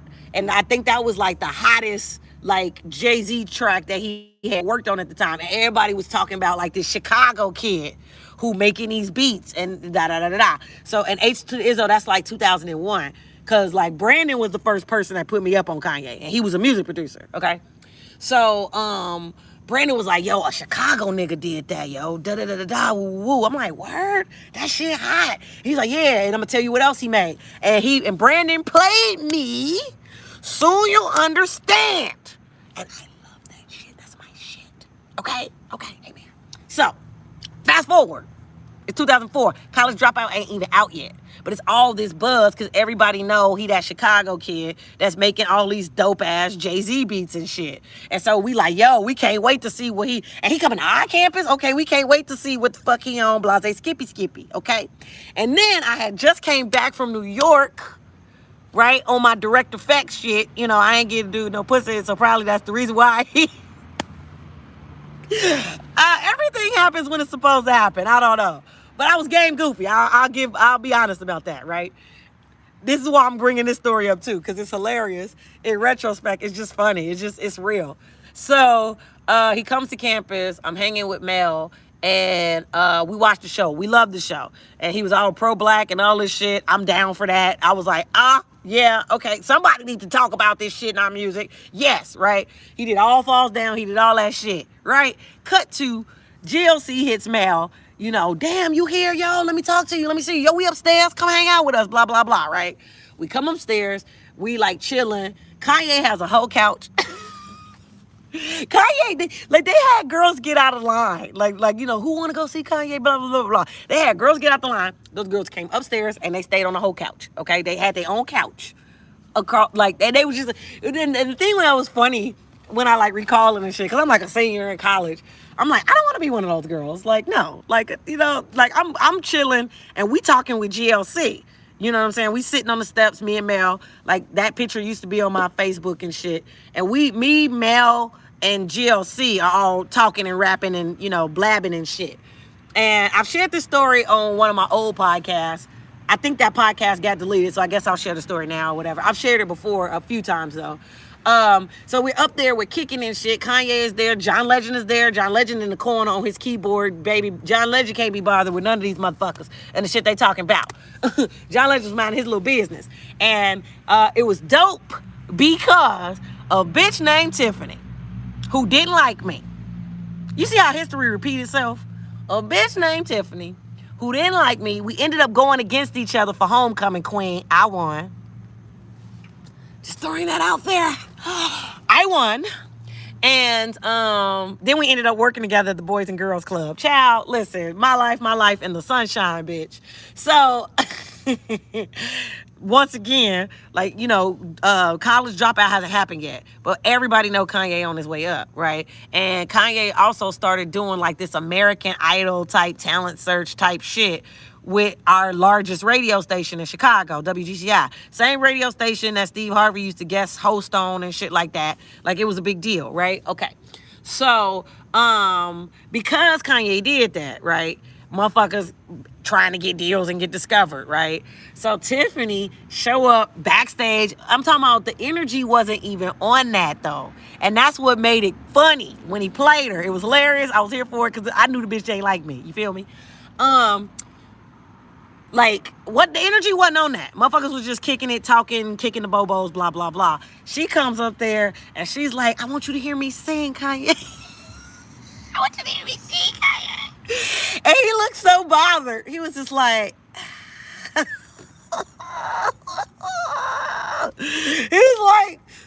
he was like, I mean, that's not really what we doing right now. He was like, but not. I'm trying to remember it as accurately as possible because I like to tell my stories exactly how they happen. I don't like to put no extra on it. I like to just give y'all the real and the raw, right? But the energy was so like, right? And he was like, we ain't really doing that. And then he said something to the effect, like, it's been 17 years, y'all. I can't remember all this shit. But it was something to the effect of, okay, you better blow and bring it because... No, he didn't say that until she sang. Because she was real adamant, like, I need you to hear me. I want you to hear me, Kanye, blase, Skippy, right? And he was just kind of like, I mean, we ain't really here for that, But then it was kind of like this energy of, but I'm at home. Because Kanye kept saying shit like, well, we at the crib, since we at the crib. He kept saying shit like that, like, throughout the day. He said that even in relationship to what she was doing. But it was just some shit that he kept repeating throughout, since we at the crib, because most of us were Chicago motherfuckers. Even though I went to a state school, it was a lot of motherfuckers that was there from Chicago, who were Chicago born and bred. Some people were there who grew up in Peoria, Springfield, Waukegan, East St. Louis, all these other Illinois cities, but it was heavy on the Chicago kids, you know what I mean? So, he let us sing. Child, I don't even remember what the hell she sang. I'm going to just say she sang I Survive by Gloria Gaynor.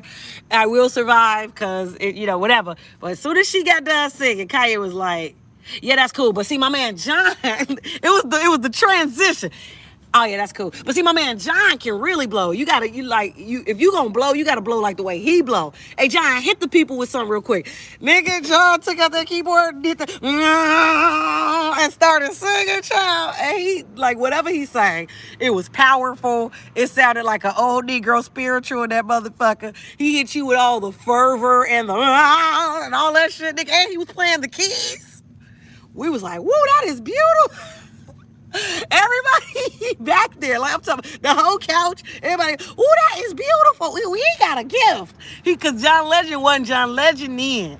He was, he was one of Kanye's friends. He was the friend with the keyboard at the time. We ain't know him like that. Because we was just getting to know Kanye. We ain't really know Kanye like that because Kanye ain't even dropped College Dropout yet. You see what I'm saying? And we all, ooh, that boy good. Like, everybody's like all mesmerized. And I see that's what talent sound like. I mean, people who say all kind of shit like that. And she just standing there. And she had to flick her hair and walk the fuck off, nigga, because nobody was paying no attention to nothing that she was talking about after that. Like, niggas it was just straight like plot change. It was just straight like switch. And it was so funny. That's what talent. Now you see, you know what? God has blessed you in them vocal cords. Like, it was just some bullshit. Niggas was so positive. Niggas was so uplifting. Was John saying? Now see now you see that boy got a special gift. Now see, that's what happens when you let God use you. Like, it was some bullshit. Everybody, now, yes, all of that. Ain't nobody give her no love. And I would have felt bad, but the bitch ain't like me no way. So I was like, that's what she get. Whatever. So fast forward, I don't want to keep retelling like whatever. The main part of it is, and specifically my younger sister, who ended up betraying me and kept trying to clout chase and do all this other shit. She was honey, she was so embarrassed. Nobody acknowledged her. And I'm not making this up. Like, those are the facts. That's why I'm like, I don't need to be extra on none of the other shit. The facts are. Because she kept like, yo, Kanye, I want you to hear me sing. I want you to hear me sing. Blah, blah, blah, blah, blah. And he was like, he wasn't really interested. We had a whole cool little kick it vibe going. And here you come with that. And he just like, all right, well, we at the crib. All right, let me hear it. Whatever, right? She sang. And as soon as she finished, she was like, yeah, that's cool. But see, my man John over here just switched gears.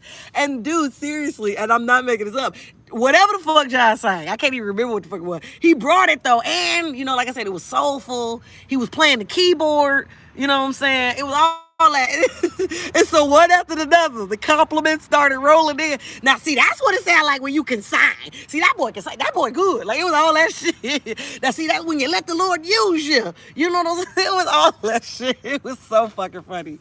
So that happened. Okay, so fast forward. The evening progresses. We all kicking it and shit. People getting photos. So I'm getting my little photo. I got on my Kango hat. I got on my, I had shell toe Adidas. Like, I had a wife beater on, some black jeans and a sheer shirt. And I had like a trench coat and shit. And like, Kanye had like the Louis Vuitton backpack and the dress, the suit coat with the t-shirt. Like, he had on jeans, gym shoes, a t-shirt, but he had a suit coat on with the t-shirt, a brown suit coat, and a Louis Vuitton backpack that matched the jacket, and it matched the sneakers, and it matched his belt. He had that going on, the coordination and shit. Chicago niggas, we be peeping the details. Okay, so it was all that shit going on, and we taking photos and shit. I take my photo, and then I don't know what happened and how he noticed that my ass was fat. I don't remember how that happened. I don't know if I took my coat off or something like that. I don't know what the fuck happened. But he was like, I ain't know you had all of that back there.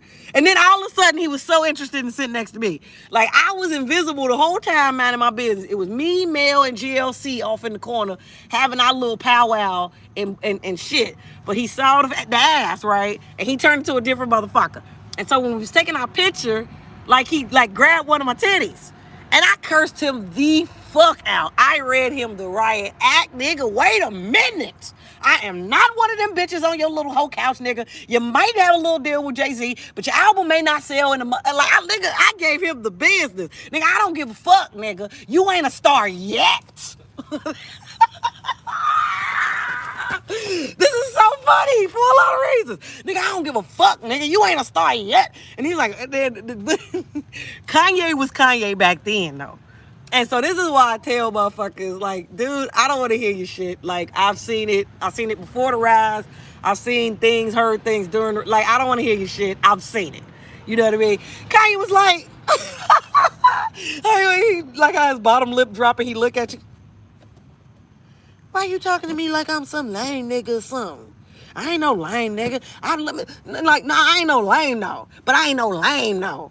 Like, you trying to talk to me, like you checking me like I'm some damn lame. I was like, no, but you trying to disrespect me, nigga. What if my mama see this? Nigga, yes, I literally said, what if my mama see this? What if it's the most uncool thing to say possible? What if my mama see this? I said I was 21 years old. What if my mama see this? Kanye literally go, your mama be checking. The tone changed. It was, your mama be checking your shit like that. It was literally like a moment of, bitch, what kind of shit is you on? Like, your mama is like, cause I'm 21 at the time. Your mama check your shit like that? Like, your mama be on that? And I was like, it don't matter. I'm not one of them bitches on your couch. All right? So, that's, you crossed the line. We was all kicking it. Everything was fun and cool until you did that. Nigga, fuck that. Right? Okay, fast forward. Allegedly, it was resolved. Right? Okay. He keep coming back over here trying to give us his song concepts and shit. And we like, okay, yeah, that's great. Because now I'm pissed off. You disrespected me. And I told y'all how I feel about disrespect. Okay? And he was like, he started leaning over. He's like, yeah, but for real, though, now that I done seen, all of that, like, I need to know, like, I need to, like, see, because you talking to me like this, but you don't know what I'm working with, though. Oh, God. It's so funny, because, like, how life played out is hilarious, but you don't know what I'm working with, though.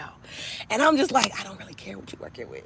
Like, I don't, like, you disrespected me, it's whatever. He's like, no, but you don't get it. He took my hand, right? He's like, come here, come here, come here. We go up the steps and, like, around the corner where we're away from everybody. And this nigga pulls his pants down and shows me his dick. And he was like, this nigga he was like, I'm just trying to tell you. Like, I know what I'm working with. It's nice, right? It's nice, right? That's what the fuck he told me. It's nice, right? I was like, no one has ever just blatantly pulled their dick out in front of me. Like, just, like, nigga, I just met you, like, today. I'm today years old, actually talking and having a conversation with you. I ain't know what the fuck to say to this motherfucker. I'm gonna be all the way honest. I ain't know what the fuck to say. And it was large. It was very large. I'm gonna just tell y'all that right now. I seen it with my own eyes. This nigga got a pole down there. And I was like, nigga, I had that much sexual experience. I'm sorry. I was intimidated. And bitch, I was trying to moonwalk the fuck about that situation. I'm just giving y'all all the way real. Because I was a little game goofy at the time. And I was just like, what? I tried to play it off as cool as I could play it. But nigga, I was like, oh no, I'm not. This is not. I cannot. And I was just like, you can put that back in your pants. And he was just like, there you go. Like, what? But you don't know what I'm like, look, I'm somebody too. And you talking to me like I'm not somebody. I understand you somebody, but I'm somebody too. And so we had this I'm somebody too kind of showdown shit. And then he was just like, whatever, man, whatever. And he put it back and he pulled up the fence and then we went downstairs. And I mean, we weren't enemies or none of that bullshit, but it was just like, it was just not happening, right? Fast forward, we both went our separate ways in life and ended up being two niggas from Chicago, outed from the industry. Fast forward 17 years later, we end up going on totally different paths, having nothing to do with each other, and still becoming targets where motherfuckers call us crazy, and we're just outcasts. We're outcasted. That's just what the fuck it is. 17 years later. Ain't that unique? Like, ain't that, like, really funny? It's really stupid, right? Look how life works. They not fucking with you. Nobody's fucking with me. It's stupid. And at that time, I was just like, you got all that going. I don't know what to do with that. Sorry, sir. Not doing that. So bringing it even back to the Biggs interview, right? It was so cool to get some of that background information, just from another angle of somebody who was there. Like how he said the first time he believed in Jay-Z was when he saw him with the DMX battle and shit. And just getting all them little gems and stuff like that. I never knew that hip-hop was his brother. I learned that from the Drink Champs interview. Like, I ain't know none of that shit. I thought, like, that was just one of the homies. You know what I mean? Like, because you know how Jay-Z on his albums, he'll be shouting out niggas, and they hear his friends or whatever, but you don't know that they're, like, Rockefeller executives or have a role in Rock Nation. You just know that they some niggas he know. We keep hearing about Tata sipping my ties. The what up hop. That's all they say. But that's the dude that's hip hop or whatever. And that's Big's brother.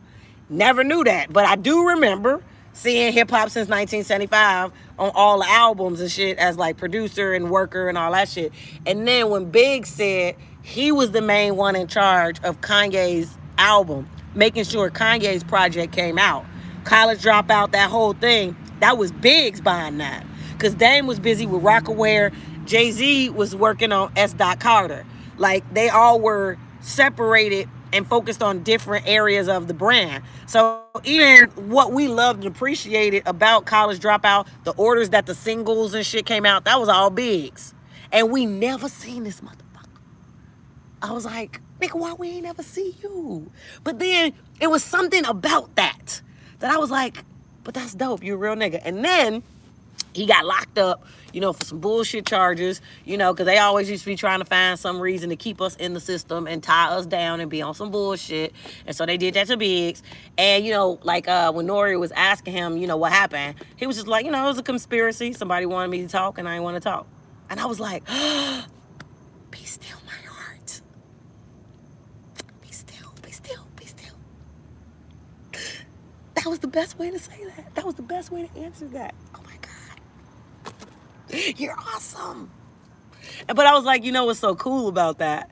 And that's why I labeled this what I learned from the Drink Champ video. What's so cool about that, right?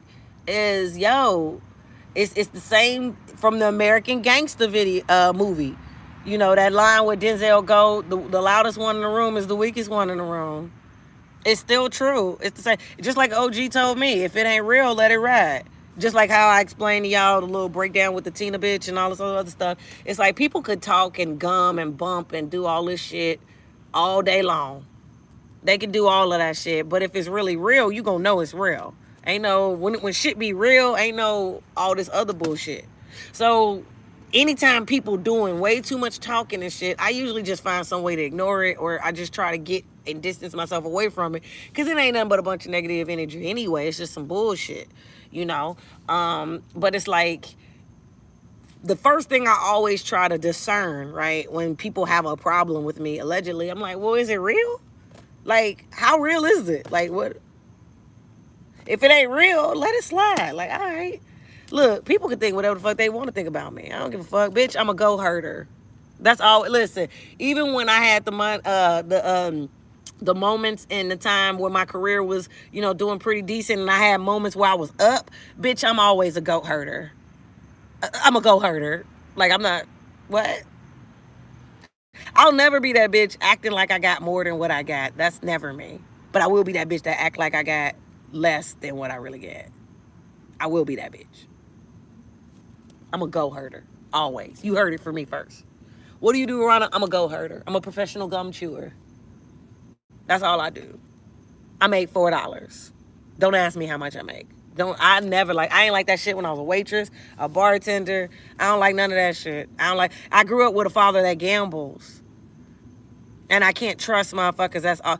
Like I say in my podcast, a pocket watcher is the mark of a hater. There's no real reason anybody needs to ever know what you make, unless they're the feds or unless they're your spouse. Two positions. Your spouse, because your spouse should know. They're your life partner / business partner. Your life and how you contribute involves them. It relates to them. It pertains to them. It determines how you can provide for the kids and how the kids can benefit.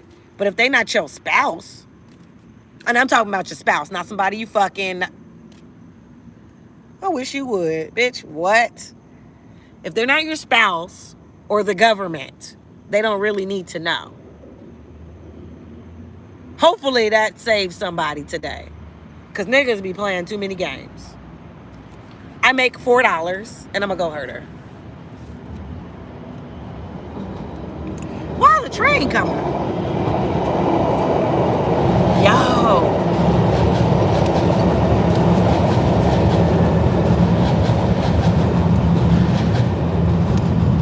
Yo, it's 4 in the morning. It's like 4:30. That's crazy. Anyways, dude, I learned a whole lot. But another thing that I took from that interview, I liked it so much. I was like, damn, I want to hear all his other interviews. This motherfucker is wise, right? I was watching the interview. Another thing that I took from it, because like it was Big Face Gary and all these other people that were like around for the movement and shit, and just the camaraderie and shit that they had. That's when I had my epiphany. I was like, dude, Harlem niggas are dope though. Like, but for real though, for serious, like, all jokes aside, like from personal experience, life experience, Harlem niggas do like they. Me personally in my life, I was like, my experiences with, now we got to quote Cameron, my experience has been healthy. It's all healthy. Everything healthy. You know what I'm saying? I'm like, when I really think about it, I'm like, yeah. Because Harlem niggas was the first niggas to take care of me when I first came, like when I first started coming to New York and doing comedy. And when I say take care of me, I mean like look out for me. This is what I can say that's on some for real shit. It's something about Harlem niggas. You know what I mean? They have this nurturing community built, this community based ethic. Like, you know, like it's for the fam, it's for the community, it's for the people, it's for the, you know, whatever. And if they really fuck with you, they fuck with you. They don't need millions of reasons. They don't, it just is basic. Do I fuck with you or not? Yes or no? Do I fuck with you? Okay, then we good. I fuck with you. It's good. It's good. Whatever. It's good. Do I not fuck with you? Whatever, bitch. I mean, you're dead to me. It's like you don't even exist. It don't matter. I don't fuck with you. But it's easy. You feel me? Like, and I finally remember his name. When I first started coming to New York for comedy, that was 2007. It was a Harlem nigga that looked out. Omar, that's his name. I forgot his name, but I remembered. I made myself remember. I had to harness my chi because I don't have Facebook no more, so I couldn't just go on Facebook and look it up and shit. But I was like, I remembered that he was a Sagittarius. That's bullshit. I remember he was a Sagittarius, but I couldn't remember his first name. Omar was his name. But I met Omar. Omar was a comedian I met at Laugh-A-Palooza. And when I first started coming out to New York, and, you know, trying to get on shows and shit, and, you know, build my brand and build my repertoire and shit like that, Omar was like, yo, Arona, if you need somewhere to lay up, if you need somewhere to stay, like, let me know. Let me know in advance, because I got bitches. It was so real. Like, motherfuckers fucked with me. And here's the deal, real shit. They treated me like little sis. Like, nobody was trying to finesse me out my panties. Nobody. It was just like, it was like on some for real. If I fuck with you, I fuck with you. And it's just that basic. I fuck with you. So you good. Like, if you here, just let me know. You come here, you can lay up, you can stay, you can come when you go, you come when you want, in and out, whatever you need. You know, yo, you good. Because I fuck with you. So you're good. Like, it was just, my own family don't treat me like that. That's what I'm trying to tell y'all. I'm a stranger to these motherfuckers. I don't even get that type of love. Dude, my life fucking fell the fuck apart. And when I came back to Chicago in 2018, I couldn't even get on a couch in nobody's house. And my grandmama had 9 kids. So that's hella cousins. Okay? All of the women kids of my grandmother, they had 3 to 5 children apiece. All of them. The guys, my uncles and them, they had 2. They averaged about 2 to 1 kid. My Uncle Eugene had the most kids. He had 3. But the guys, you know, Uncle Bobby only had 1 kid. Uncle Brother, he died early. He ain't had no kids. And then Uncle McCurley had 2 kids. And then Uncle Thomas had 2 kids. But still, 2, 4, 6, 8. Come on. That's just the boys. And all the girls had 3 or more kids. Come on. And then they kids got kids. Come on, man. In my own city. That's when I knew that they was on bullshit. How the fuck some Harlem niggas go, like, look out for me more than y'all? They don't, I'm not their family. But they gonna treat me like family and love on me like family. Stupid. Like, these niggas be stupid. But yeah, my first paid show, that was Smokey Suarez at Mocha's on 125th in Harlem. That was my first paid New York show. At Mocha's. Smokey Suarez, a funny motherfucker too. Smokey hilarious. Smokey's fucking funny. But yeah, just looked out. Just on the lookout. Just on the love. So I'm watching this Drink Champs episode and shit. And I'm listening to Big Face Gary.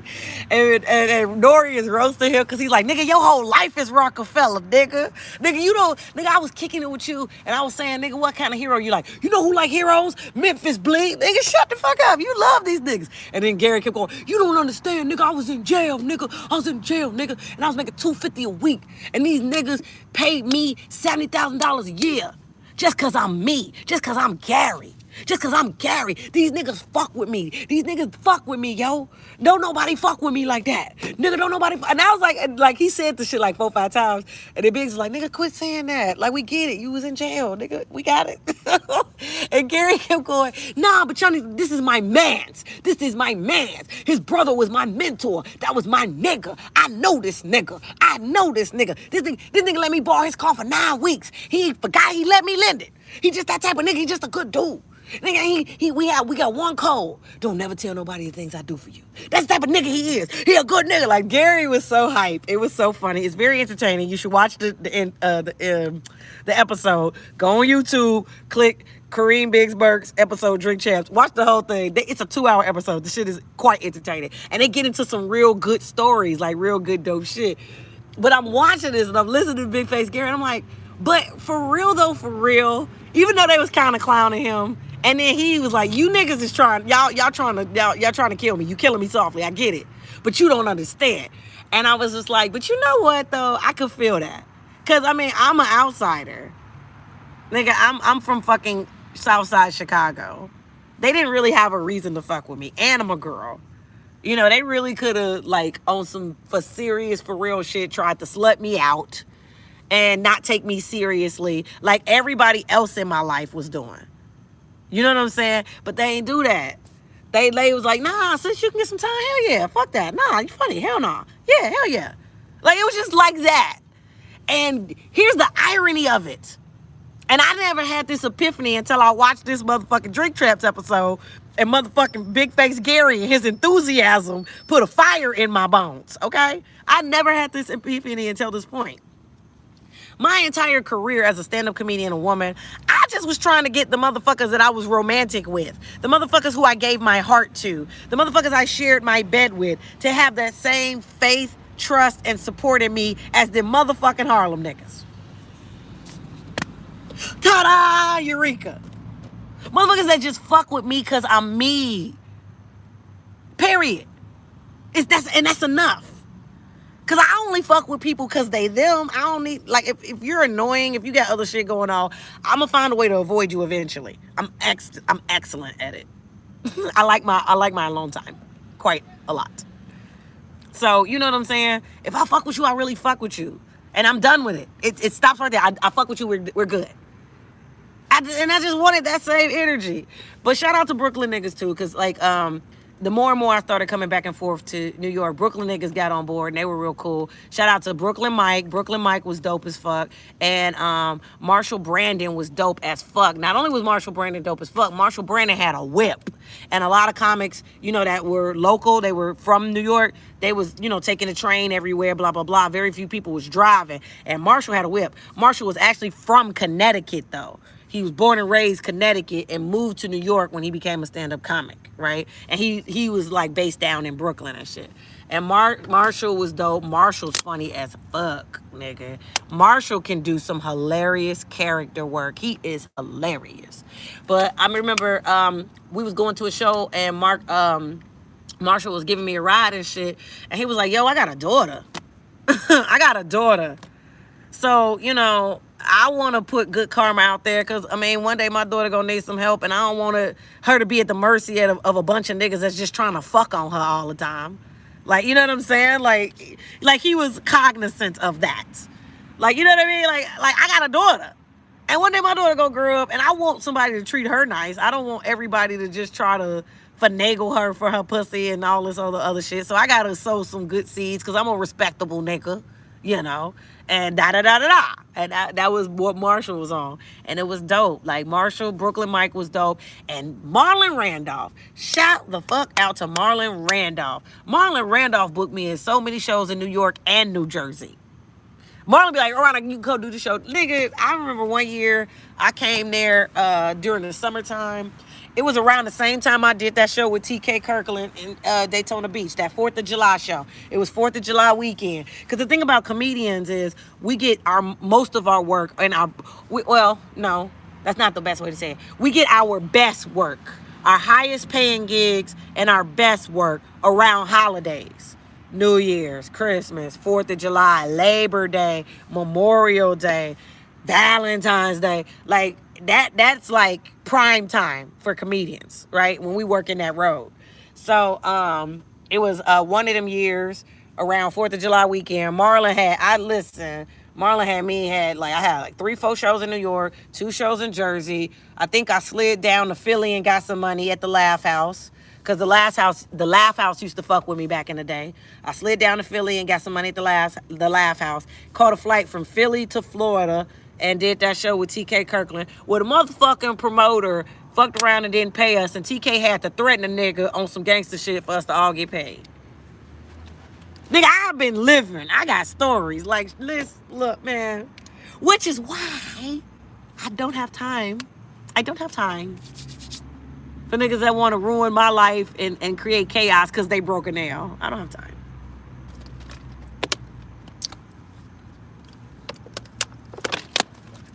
So, ta-da, that's the story. 114 minutes. Listen, man.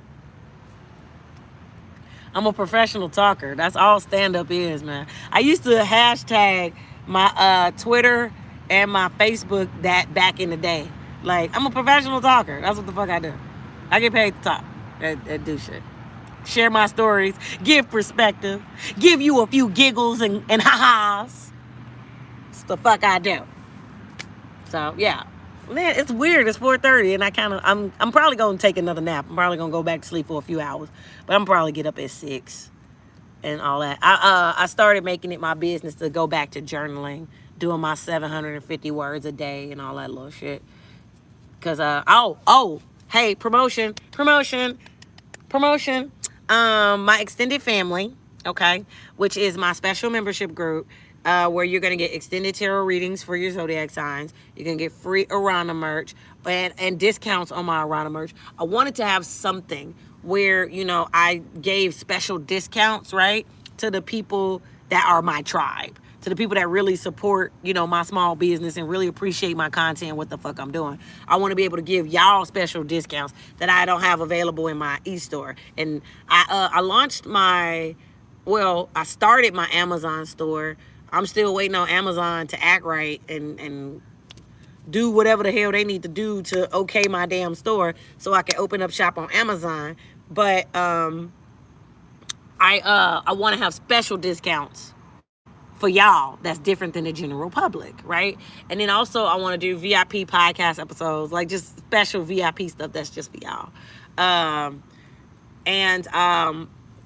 My open mic, my weekly open mic, where I'm putting together my comedy album, okay?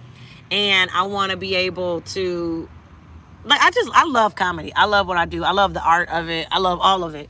And now that we're in a new age with all this pandemic stuff and, comedy shows are coming back. It looks like everything is coming back. Shit, I saw Usher dancing on the gram and they was promoting the fact that he got a loss. He's going to be on Vegas. He got some Vegas dates coming up in July and shit like that. I'm like, well, shit, if they open it, well, Vegas has been open since last year.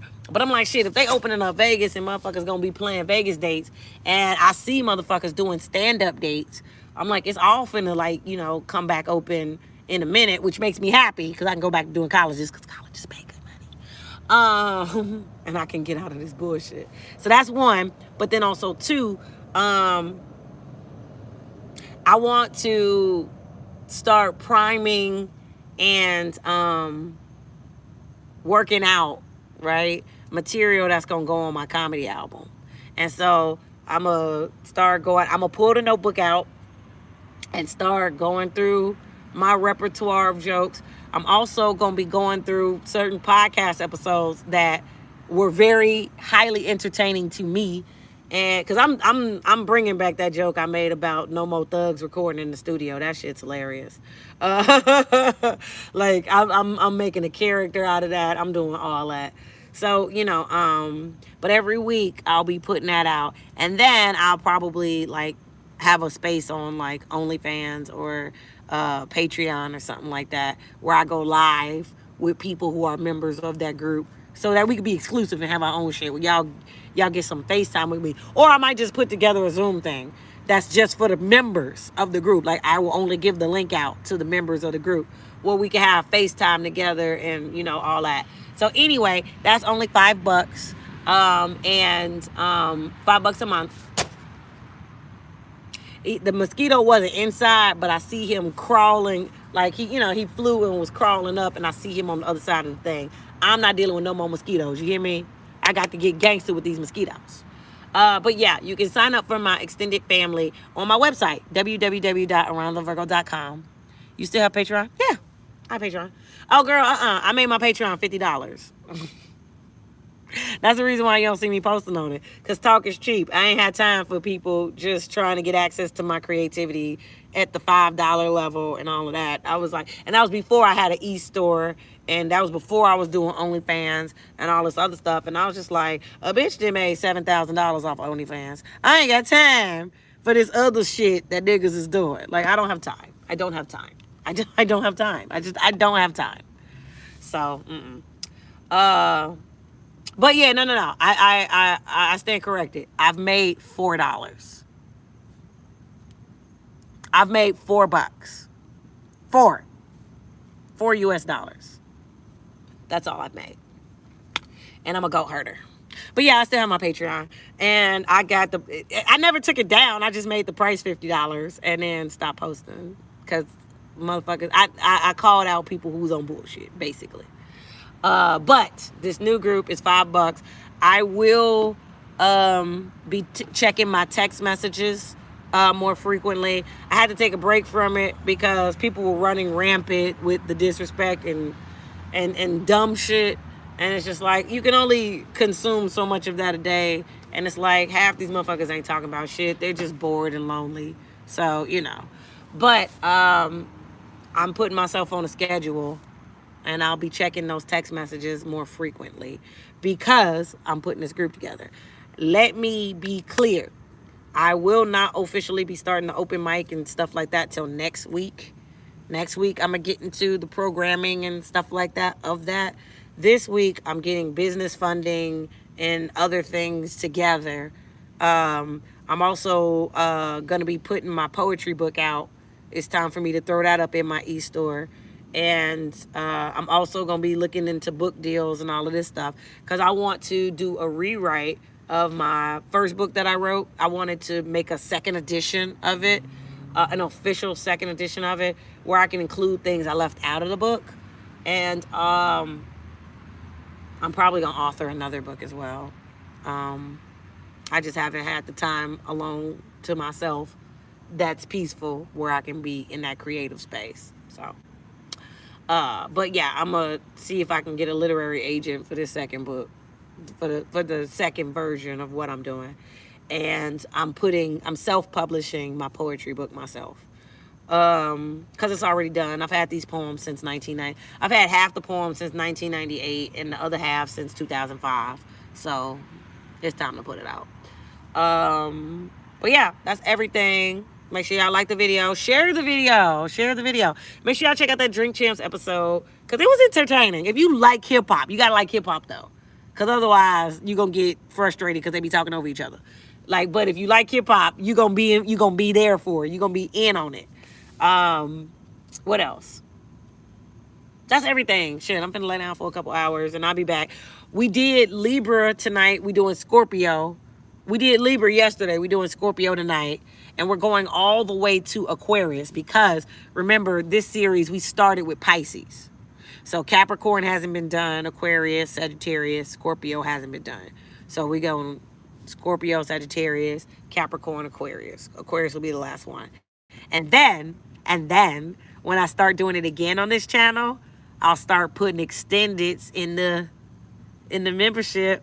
That's why I had to get it going and get it popping and promote it and keep promoting it so that next week when I start making additions, everybody know what it is. And that's why I'm going to be talking about it every day. And that's why I'm going to be posting up about it every day on Instagram and in my community because we're going to make it happen. All right? Bye. I love y'all. Peace. Thanks for sticking up and staying up with me. You know, thanks for rocking with me. Bye, y'all.